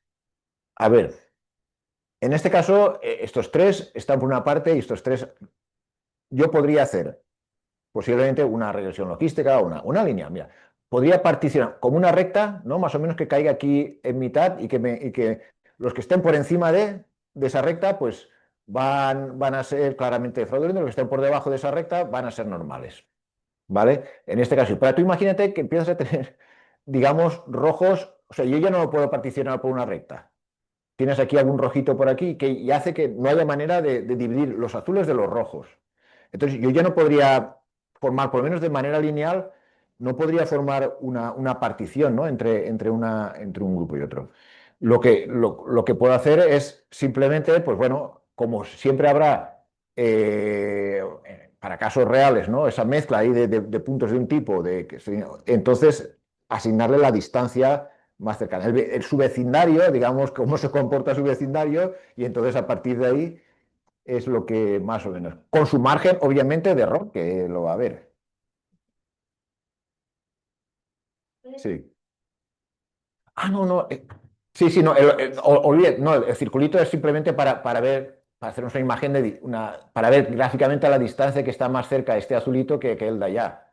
¿Vale? Y estos dos caen dentro. Pero no, no, eso no tiene nada que ver. Lo del radio, o sea, esto como si no estuviera. Sí, sí, no, el circulito es simplemente cogido. Sí, Que digamos, sí. en un momento dado, el sistema este del NIR podría decir que es más parecido a los que tiene a una distancia de, no sé, 2, y sin embargo, en otro caso, lo volvemos a meter ahí y nos puede decir que es más parecido a otros casos que tienen con los que, en este caso, por lo que sea, hay una distancia de 3. Sí. Eso lo va cambiando cada vez. Es así. Sí, o sea, realmente mira los tres más cercanos. Ahora imagínate que yo pongo uno aquí, que está más alejado, ¿no? Sí. Y ahora, pero bueno, imagínate, aquí estos dos son los más cercanos y quizá, bueno, este también, este sería el tercero más alejado, pero bueno, tendríamos, a pesar de que está más lejos, le asignaríamos como fraudulento.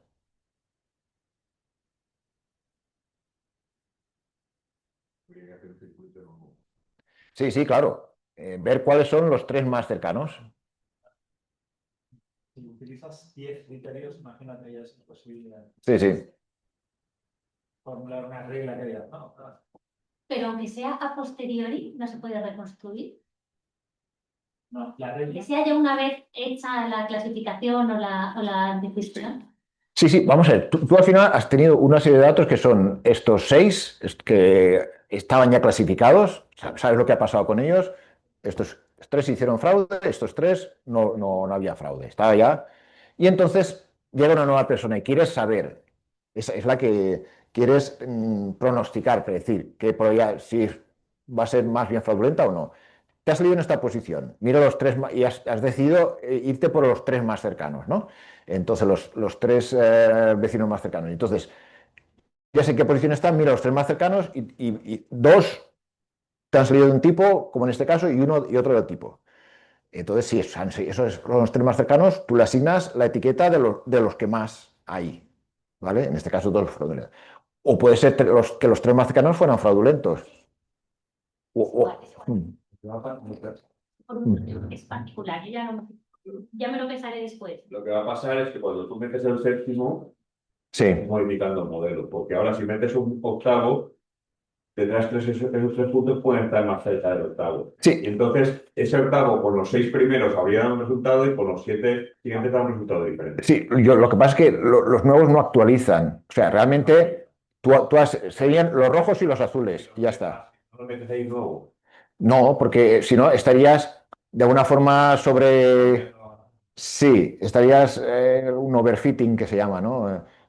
Estarías a lo mejor reforzando sus sesgos. Exacto, reforzar. ¿No? Claro. Es decir, yo creo que para poder meter un nuevo punto, tienes que, por ejemplo, haya salido fraude, verificar luego Sí, externamente que es fraude, y si ya exacto. lo verificas que es fraude, entonces ya lo puedes meter. Lo puedes meter, efectivamente. Pero Sí, si sí. no lo has verificado, sin hacer la verificación, si simplemente te fías del resultado del modelo, y no, eso lo que hace es Claro. generarte que el propio modelo te ha generado más puntos, entonces si tiene algún sesgo, te lo incrementa mucho. Yo creo que eso, Sí, sí, sí. eso sí que sí. Y no sé si, como los juristas hablamos un lenguaje parecido, o sea, yo lo que dice Lucía, ¿no? O sea, yo entiendo que tu preocupación es cómo cae cada punto, ¿no? Respecto de las distancias, si está todo muy mezclado, ¿no? Si tuviéramos muchos que dicen Rodolfo, no No, es pero eso. la siguiente diapositiva, Fred dice que en este caso, no, en la otra, en la otra, aquí, que no hay una fórmula clara o no hay un umbral definido. Entonces, me cuesta entender que, o sea, vale, a priori a lo mejor no, porque cada caso, o sea, no sé cómo explicarlo, o sea, ex post, me cuesta entender que al menos ex post no podamos saber, vale, este caso ha sido clasificado como fraude porque ha caído aquí y y las características de los datos con los que se ha considerado similares eran esta y esta. Entonces, que por lo menos ex post no podamos decir, ah, vale, ha sido por esto. No. Aunque exacto no lo digamos. No, sí, sí que lo puedes hacer. Ah, vale. Claro, o sea, tú al final, tú sacas quiénes son los 3 casos más similares, o los 10, o eso sí. Y entonces, claro que puedes analizarlo, sí, eso sí. Eso sí, eso sí.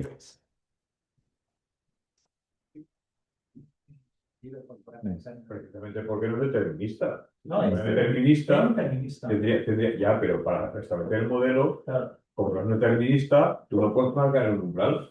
No, es determinista. Lo que pasa es que a priori no puedes saber cuál el umbral. No puedes saber, ¿no? Es decir, no hay Claro, por eso dice, no hay umbral definido o predefinido, diría yo.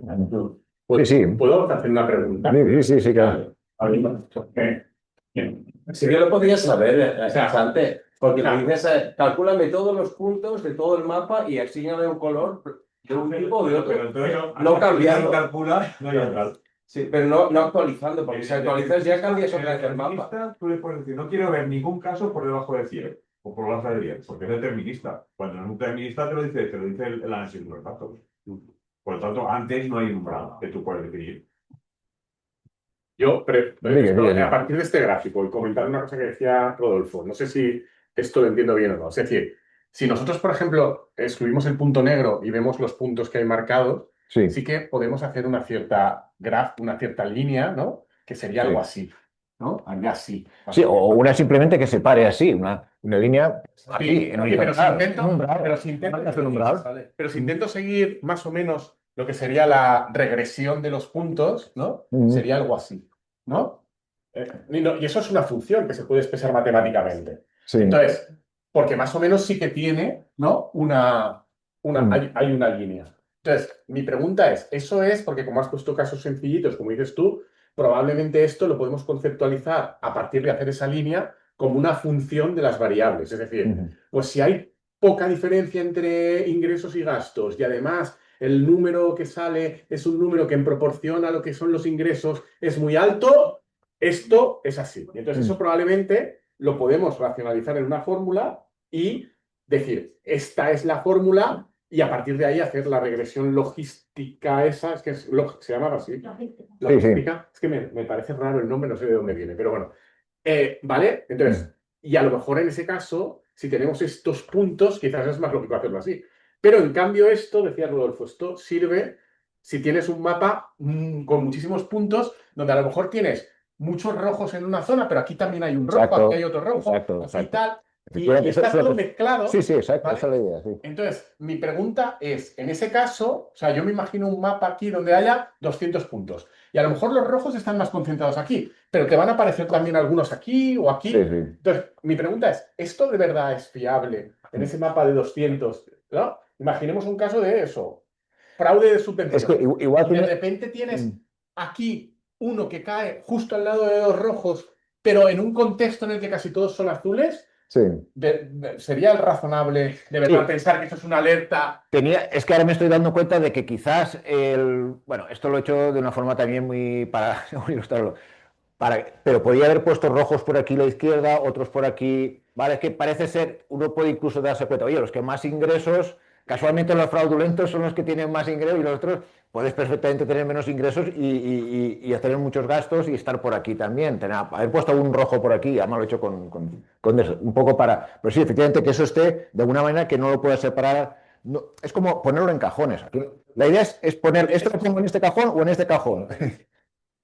Más complicado, en el que a lo mejor hay una zona con predominio de azules, pero algún rojo y justo un punto cae y cae al lado de esos rojos, ahí Sí. es cuando esto sería útil, entiendo. Claro, porque tú al Y en final cambio no puedo coges hacer los vecinos, una regresión. coges 3, 5, 7 vecinos, eliges el K, fijas y todo. Oye, vale, sí, me ha salido este sol, pero es que hay 6 que son de este color y uno que ha salido, pues nada, este nuevo negrito lo voy a clasificar del color de los 6, no del de uno. Pero ¿para qué tipo de cosas se usa esto en vez de la regresión logística? Para cuando está todo el juntos y no están Y no están analizados fácilmente. Al caer el criterio muy injusto, si fuera necesario. Es decir, yo lo que veo, por ejemplo, es que si tenemos hecha la regresión logística, porque más o menos las cosas cuadran con una formulación matemática de esas variables, a mí, una vez que he metido las variables, me sale un dato, yo creo que ese es bastante fiable, te puedes fiar bastante. Mientras que aquí, en ese mapa muy raro, en el que tuviéramos muchísimos puntos y de repente me apareciera algo, yo creo que eso habría que comprobarlo, ¿no? Pero no sé si esto es una intuición mía por no conocer el funcionamiento.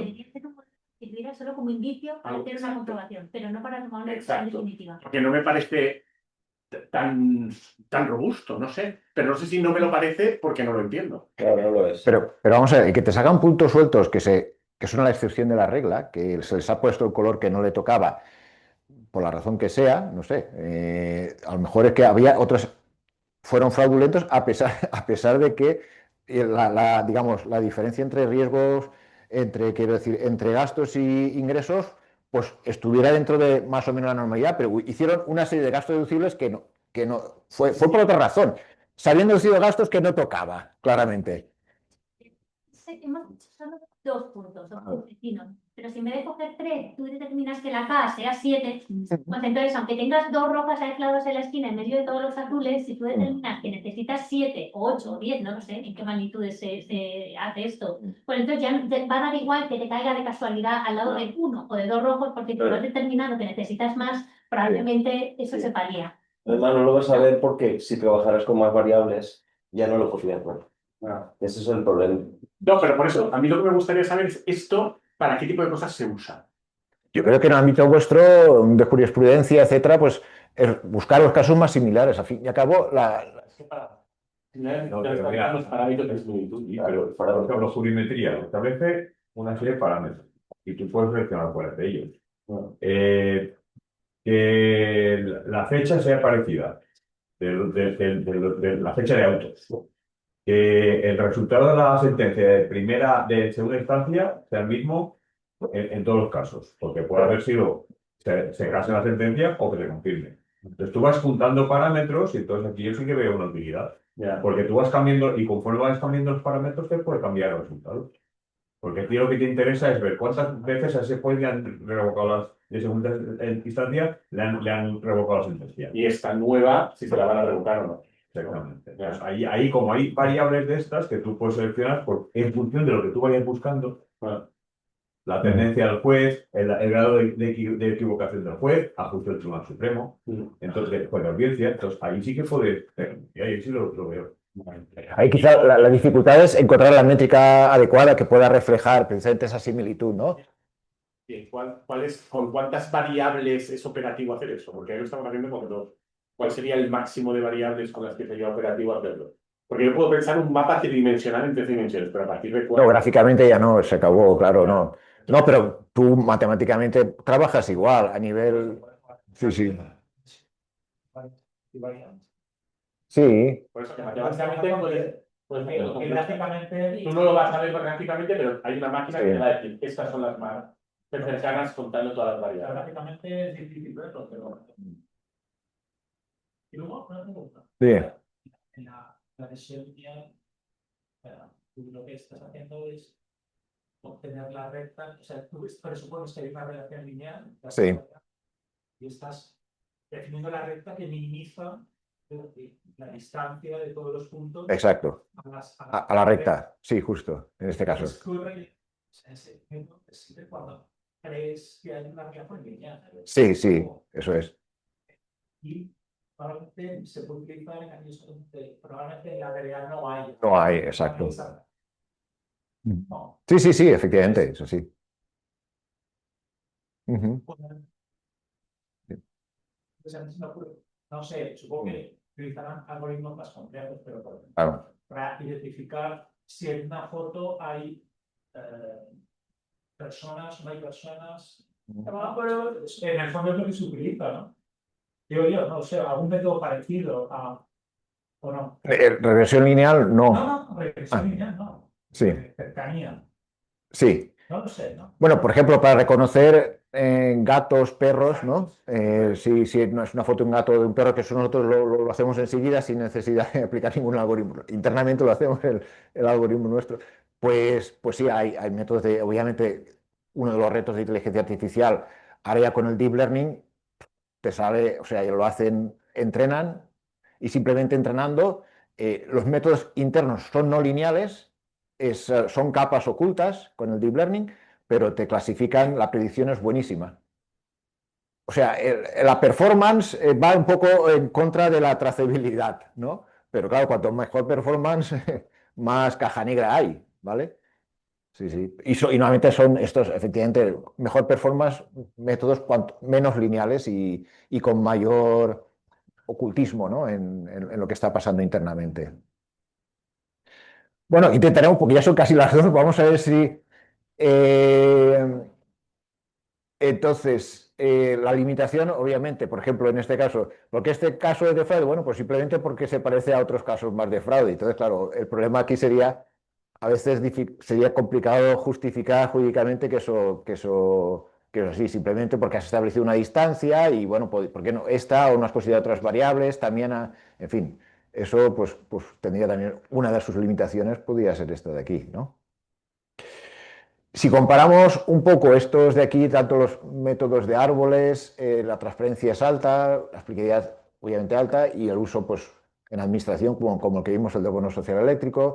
Los de regresión, la transparencia y explicabilidad es media en el sentido en que tenemos esa parte aleatoria que os comentaba, donde efectivamente, pues bueno, si tú vuelves con los mismos datos a repetir y intentar, te pueden salir resultados ligeramente distintos, a pesar de que tanto un modelo como el otro te dé el testeo bueno, pero ya pueden, y entonces pues bueno, la transferencia de flexibilidad pues va un poco en ese sentido, ¿no? ¿Para qué se usa? Pues para temas de riesgo, de predicción, y luego los KNN, los vecinos más cercanos, los K vecinos más cercanos. Pues sí, tanto la transparencia como la explicabilidad es un poco más baja porque ahí dependen fuertemente de cómo es la distancia. Hay cosas que, el concepto de distancia, de qué es lo más similar, pues ahí está un poco el quid de la cuestión, ¿no? Bueno, el uso sobre todo es para predecir, ¿no? Si puede haber un fraude, si puede haber, en fin, ese tipo de cosas. En el fondo, los árboles van con reglas, la regresión, relaciones más cuantitativas y estos KNN pues, pueden ver más con temas de jurisprudencia, de precedentes que han habido, entonces, pues para ver las situaciones más similares. Y como comentábamos, cuanto mayor capacidad predictiva, menor transparencia. ¿Vale? Eso es también el problema. No, no sé. De los datos, o de la situación, o del tipo Sí, de fenómeno, o de X. pues sí, sí, sí, no tiene por qué ser así, pero No vamos, tiene por qué. no tiene por qué, efectivamente. Claro, si los datos ya vienen con sesgo, como en Compass, con la sesgo racial, etcétera, pues bueno, pues tendrán a lo mejor mayor capacidad predictiva para los blancos, pero para los negros no, por poner el caso, no lo sé, es que estas cosas pueden ir, todo depende de aspectos que efectivamente, actualizaciones que se han hecho de los datos, como en TVR que no se actualiza, pues vale. Porque, bueno, hace que leí un artículo que me sabe mal interrumpir tanto si, si tenemos prisa me decís que me calle, pero Era una autora que hablando de cosas estas, de estimación de riesgo de reincidencia, decía, no es verdad que los modelos más oscuros predigan mejor. Lo que pasa es que a veces hay intereses económicos en las empresas que quieren vender que el modelo predice mejor por una supuesta mayor sofisticación, pero Sí. si lo abrieran y nos dejaran comparar con otro muchísimo más sencillo, veríamos que la capacidad predictiva es muy similar. Y entonces a veces se hace el modelo deliberadamente complejo, o bien para dificultar que se copie, o bien para justificar algún tipo de protección, y en realidad no es así. Efectivamente. Lo leí en un artículo. No, sí, eso es verdad. Que se matan bombas a cañonazos. O bien porque a lo mejor la empresa que ha subcontratado, oye, tengo que hacer un algoritmo sofisticado para justificar lo que voy a cobrar, ¿no? Eso puede ser por una parte. O también por cuestiones de intentar ocultar otras cosas. No, es que esto se ha hecho, esto es súper avanzado, aquí hemos aplicado no sé qué, no sé, ¿no? Y luego al final con sota, caballo y rey lo hubiera resuelto de forma incluso más fiable, vete a saber, ¿no? Entonces sí, eso efectivamente pasa. Pero no siempre pasa lo que No, digo. no siempre. No siempre, no siempre, pero eso. Porque si por ejemplo, utiliza algoritmos súper complejos, porque le conviene utilizar, digo yo. Google no le está vendiendo a, bueno, a veces sí, digo yo, no lo sé. A veces sí que los algoritmos más complejos son más predictivos, ¿no? Sí, efectivamente. Pero eso se puede extender, que es la pregunta que yo me he quedado con ganas de hacerte a partir de la clase, con lo que decías tú de la parte del ocultismo, con el más avanzado. O sea, nos salimos de lo que tenemos ahora en mente Sí. y nos vamos a eso que los informáticos ni siquiera son capaces de entender qué está pasando. Y esto se aplicaría, la ley esta, entre comillas, que se ha planteado, se aplicaría. Lo que pasa es que no podría resolver ni transparencia ni ética al respecto de lo que está ocurriendo. O sea, ahí se pierde totalmente la Sí. capacidad jurídica de auditar los que decía Adres. Sí, efectivamente. Por eso cada vez que íbamos aquí hablábamos con esta gente, decían, no, nosotros no hacíamos nada de inteligencia artificial, la policía. Eso, ahí cruzaban ahí los dedos y tal, no, nada. No. O sea que.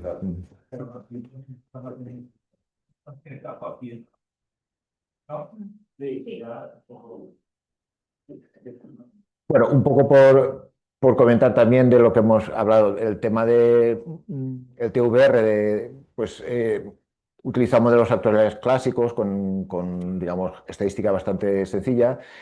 El Riscambi también, aunque en esto se van actualizando, ¿no? Y luego Compass ya pues utiliza algoritmos más complejos de inteligencia artificial y entrenamiento y con sesgos, sobre todo que bueno, que ahí no hay cosas que se puedan complicar. Voy a correr un poquito más porque ya estamos en horas ya para irnos, para poder intentar hacer la práctica. Bueno, el TVR al final vienen a ser con una especie de. Al final se hace con logística, por lo menos por la información que figuraba, pero que bueno, se puede aproximar con una media ponderada, con un score aquí, con unos pesos para cada una de las variables discretizadas. Eh, y luego, aunque el modelo logístico subyacente es del estilo como el que os había puesto antes, ¿no? Entonces, pues a partir de unas variables predictoras aquí, pues estas XY, pues bueno, nos dan un modelo de ajuste que al final se redondea con una serie de pesos, se discretizan las variables y nos da algo interpretable, aunque esa continuidad de alguna forma de los parámetros se va a perder, ¿no?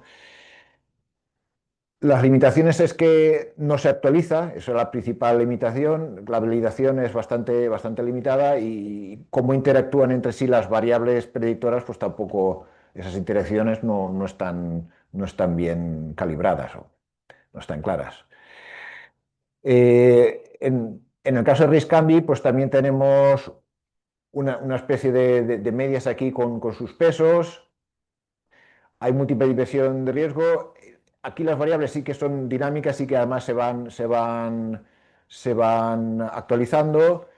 Y aparte, bueno, el otro también, yo creo que TVR también se integra con el juicio profesional, ¿no? Es decir, que no es vinculante, TVR tampoco es vinculante, ni Riscambi tampoco lo era, pero bueno. El, Luego, por otra parte, sí, estaba ya en Scambi, vale. Aquí en esta regresión logística multivariable que se utiliza también en Riscambi, al final se valida en muestras independientes, se va actualizando. Hay una serie de parámetros que no voy a entrar aquí que nos permiten las curvas ROC, los p-values de la calibración, etcétera. No entro en esto, que es mucho más complicado estadísticamente, pero hay indicadores estadísticos que nos indican tanto la bondad del modelo como luego, por otra parte, si hay que de alguna forma recalibrar alguna cosa, etcétera. Y el modelo de compás, no se tiene mucha información de realmente, pero se supone que es algo que depende de una función que no tiene por qué ser lineal. Esa f de x puede ser una combinación lineal, puede ser un árbol de decisión, puede ser un ensamblado, en fin, no se sabe exactamente qué es decir, hay mucho ocultismo sobre cómo se ha utilizado el modelo de compás. Y bueno, pues hay muchas dimensiones que se evalúan aquí, es una alta dimensionalidad. En un principio, el objetivo es optimizar la predicción, pero la interpretabilidad es muy baja, aparte de los sesgos que ocurren en compás, ¿no? Entonces, hay unas diferencias entre la ratio de falsos positivos y la ratio de falsos negativos, ¿vale? Hay una falta de transparencia en todo eso y muchas diferencias entre este tipo de cosas, lo que se llama la matriz de confusión esa que os comentaba antes. La clave, sí, en estos tres, pero bueno, en cualquier sistema es buscar un equilibrio entre precisión y la interpretabilidad, ¿no? De alguna manera hay que la performance, que te la puede dar a lo mejor sistemas más complejos, pero que pierden interpretabilidad de trazabilidad, ¿no? Eso es, y la clave es encontrar ese equilibrio, ¿no? En texto. Con lo cual, ahora sí que nos ponemos ya con la parte práctica, a ver que nos hemos pasado ya. ¿Creéis que nos va a dar tiempo a hacer algo o qué? Bueno, pues entonces simplemente voy a abrir el Excel, lo cuento, lo decís en casa y luego os enviaré más adelante ya esta práctica y también os enviaré también hecha y también el de esto. Comento entonces rápidamente porque sí que nos hemos metido ya A ver, ahora tendré que dejar de compartir este. Vale, dejo de compartir este. Vamos a abrir... lo tenía ya por aquí abierto. Vale, lo tenemos aquí y ahora comparto este, ¿no? A ver cómo era. A ver, aquí, compartir. Aquí, compartir. Ok, práctica 4. Vale. Vamos a ampliar esto.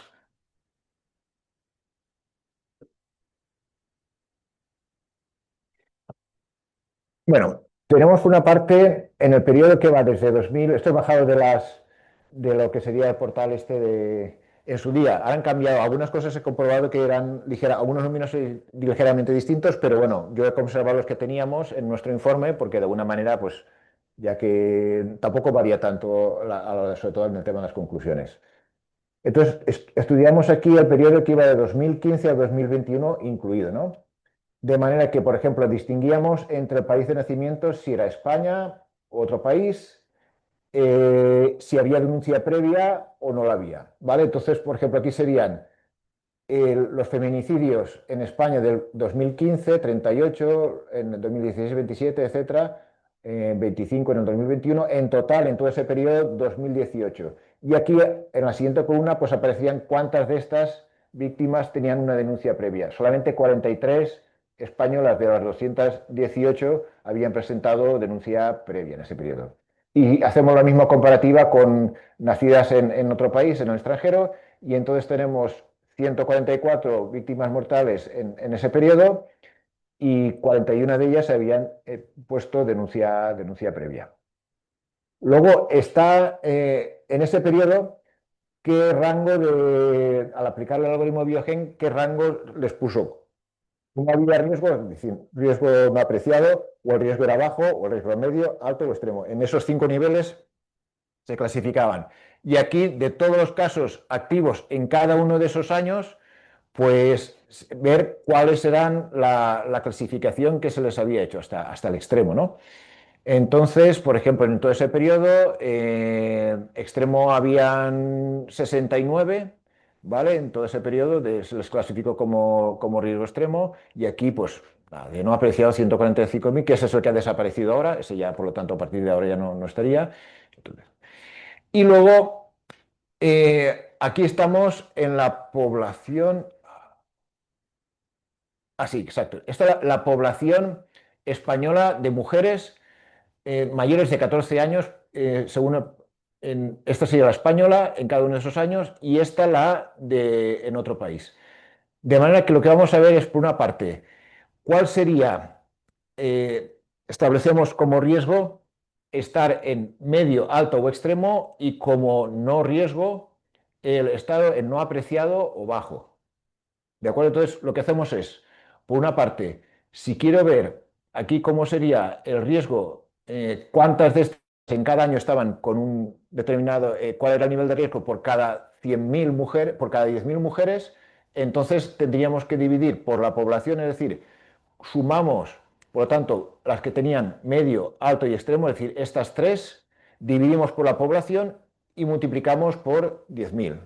¿De acuerdo? Entonces voy a hacer, por ejemplo, este de aquí. Haría un igual y tendríamos, abro paréntesis, tendríamos el medio, alto o extremo, este, más, este, más, este, ¿de acuerdo? Y ahora divido, bueno, multiplico por 10.000, 1, 2, 3, ya divido por la población de mujeres, ¿vale? Le doy al intro y me saldría 1,35. Sí, de cada 10.000 mujeres, 1,35 fueron... Sí.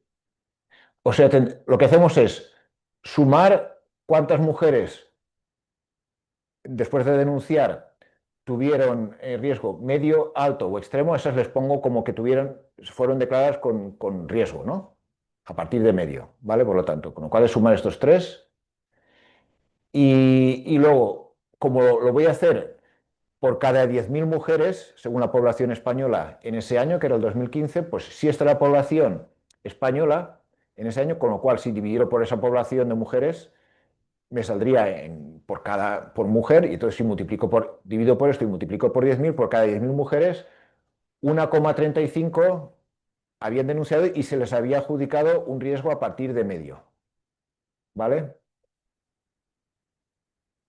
Y entonces, si ahora si corro para abajo, pues veríamos cuál sería la situación hasta incluso el periodo, ¿de acuerdo? Entonces tendríamos aquí, claro, aquí nos saldría, esto de 17,35 es porque aquí estoy tomando el promedio y aquí estoy cogiendo el acumulado, en lo que sería el riesgo, cuántas hemos acumulado mientras que lo que sería la población, he tomado el promedio, proporción de mujeres promedio durante ese periodo. ¿Vale? Haría lo mismo también aquí para las de origen extranjero, ¿de acuerdo? Y entonces podemos apreciar aquí cómo efectivamente, bueno, me falta una fila más, un momentín, bajar hasta aquí. Podemos apreciar cómo los numeritos aquí se les había adjudicado de las denunciantes un mayor riesgo si eran extranjeras que el caso de las españolas, ligeramente. Bueno, cuando vemos el resultado final, normalizando por la población residente, si son de origen extranjero o son de origen español, pues entonces vemos que aquí 17,35 acumulado en ese periodo por cada 10.000 mujeres españolas, nacidas en España, mejor dicho, pues les había puesto un riesgo a partir de medio de las denunciantes, mientras que un 32 de cada 10.000, 32 y pico de cada 10.000 de las nacidas en el extranjero. Eso, por ejemplo, es uno de los aspectos que es tentador decir, bueno, pues, digamos, mujeres con origen extranjero pues están sobre representadas, ¿no? En el tema de la declaración de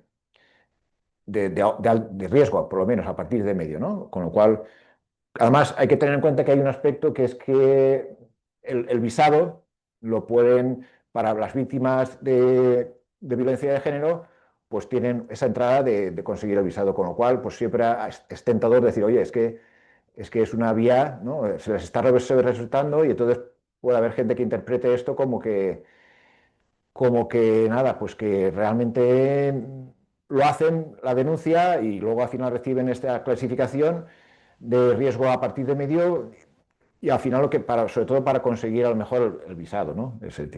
Entonces, un poco para analizar lo que hicimos en parte también, como no teníamos datos públicos nada más que lo que tenemos aquí, nos enviaron cosas desde la policía, pero no eran tampoco, eran cosas que no eran públicas, etcétera, y tampoco sabíamos hasta qué punto fiarnos de todas. Digo, pues lo que es innegable son los feminicidios, ¿no? Entonces, vale, no podemos comparar, digamos, este tipo de cosas en principio, qué es lo que pasó con esas personas que se les declaró. Es decir, ¿está justificado o no? Porque esto, al fin y al cabo, es para poner también medidas de protección policial para las denunciantes. Entonces, lo que sí que es innegable son los feminicidios, ¿no? Entonces, si hacemos, y esto es lo que ya lo dejo ya para vosotros, es decir, ¿cuáles serían los feminicidios aquí para cada millón de población, si lo hacemos con el caso de las españolas y lo hacemos también con el caso de las extranjeras? Y luego también, como tenemos a ver cuáles tenían denuncia previa, ya sé que el número es poco de denuncia previa, pero bueno, es indicador también y podemos verlo también por cada millón de ellas cuántas tenían denuncia previa.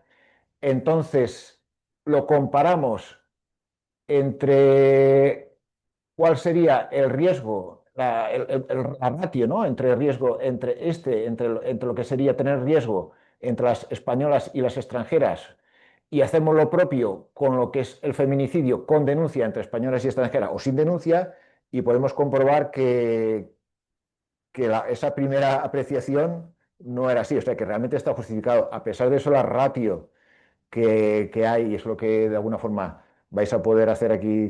Sí, de todas formas, yo os lo pondré más explicado también un poquito en el mensaje y que con la de esto resuelta podemos simplemente analizar a partir de la base de datos de Biogen que efectivamente a pesar de eso, por lo menos por los feminicidios, hay mayor incidencia y está justificado claramente, incluso por encima del nivel de riesgo que se les está dando. O sea, todavía les está dando poco nivel de riesgo a las denuncias en el extranjero, teniendo en cuenta el feminicidio que luego hay cuando se analiza realmente lo que ha pasado, es decir, el caso ya de fatalidad de asesinato. Sí, creía, entre el retraso de empezar y luego por otra parte, pues bueno, que no, Pues- con esto se nos salía un poquito más con la inteligencia artificial y... Pues muchísimas gracias. Simplemente a los que estéis en casa también gracias y deciros a los que estéis aquí que una persona que estaba en casa, que es Félix Martínez, que creo que es colega tuyo, Sí, ha enviado un mensaje diciendo que las 3 variables, por si teníais curiosidad de lo del resultado académico, eran horas de estudio, horas de sueño y distancia al centro esa es la que no me acordaba, sí, Y horas por de lo sueño. visto, horas de sueño también era muy predictivo. Sí, era predictiva, efectivamente. La combinación de horas de estudio y horas de sueño es lo que... Cuanto más duermes, mejor. Eso. Exacto. Sí, sí, sí. ¿Qué tal van al pregranado, ¿Eh? ¿Qué tal van al pregranado? Ah, bé. Sí, pero no lo había. Vosaltres ja no us quedar se tornaria per a vesprar i sempre els dijous Van trobar el dimecres per la nit. No, estoy en la posición el dijous. Per la matí. De hecho, en la posición de sus hinchas. De hecho, queda más de un bicho para tranquilamente ahí. Sí. Me va a decir hasta una tercera, la posición de 7. Li vas dir a ell.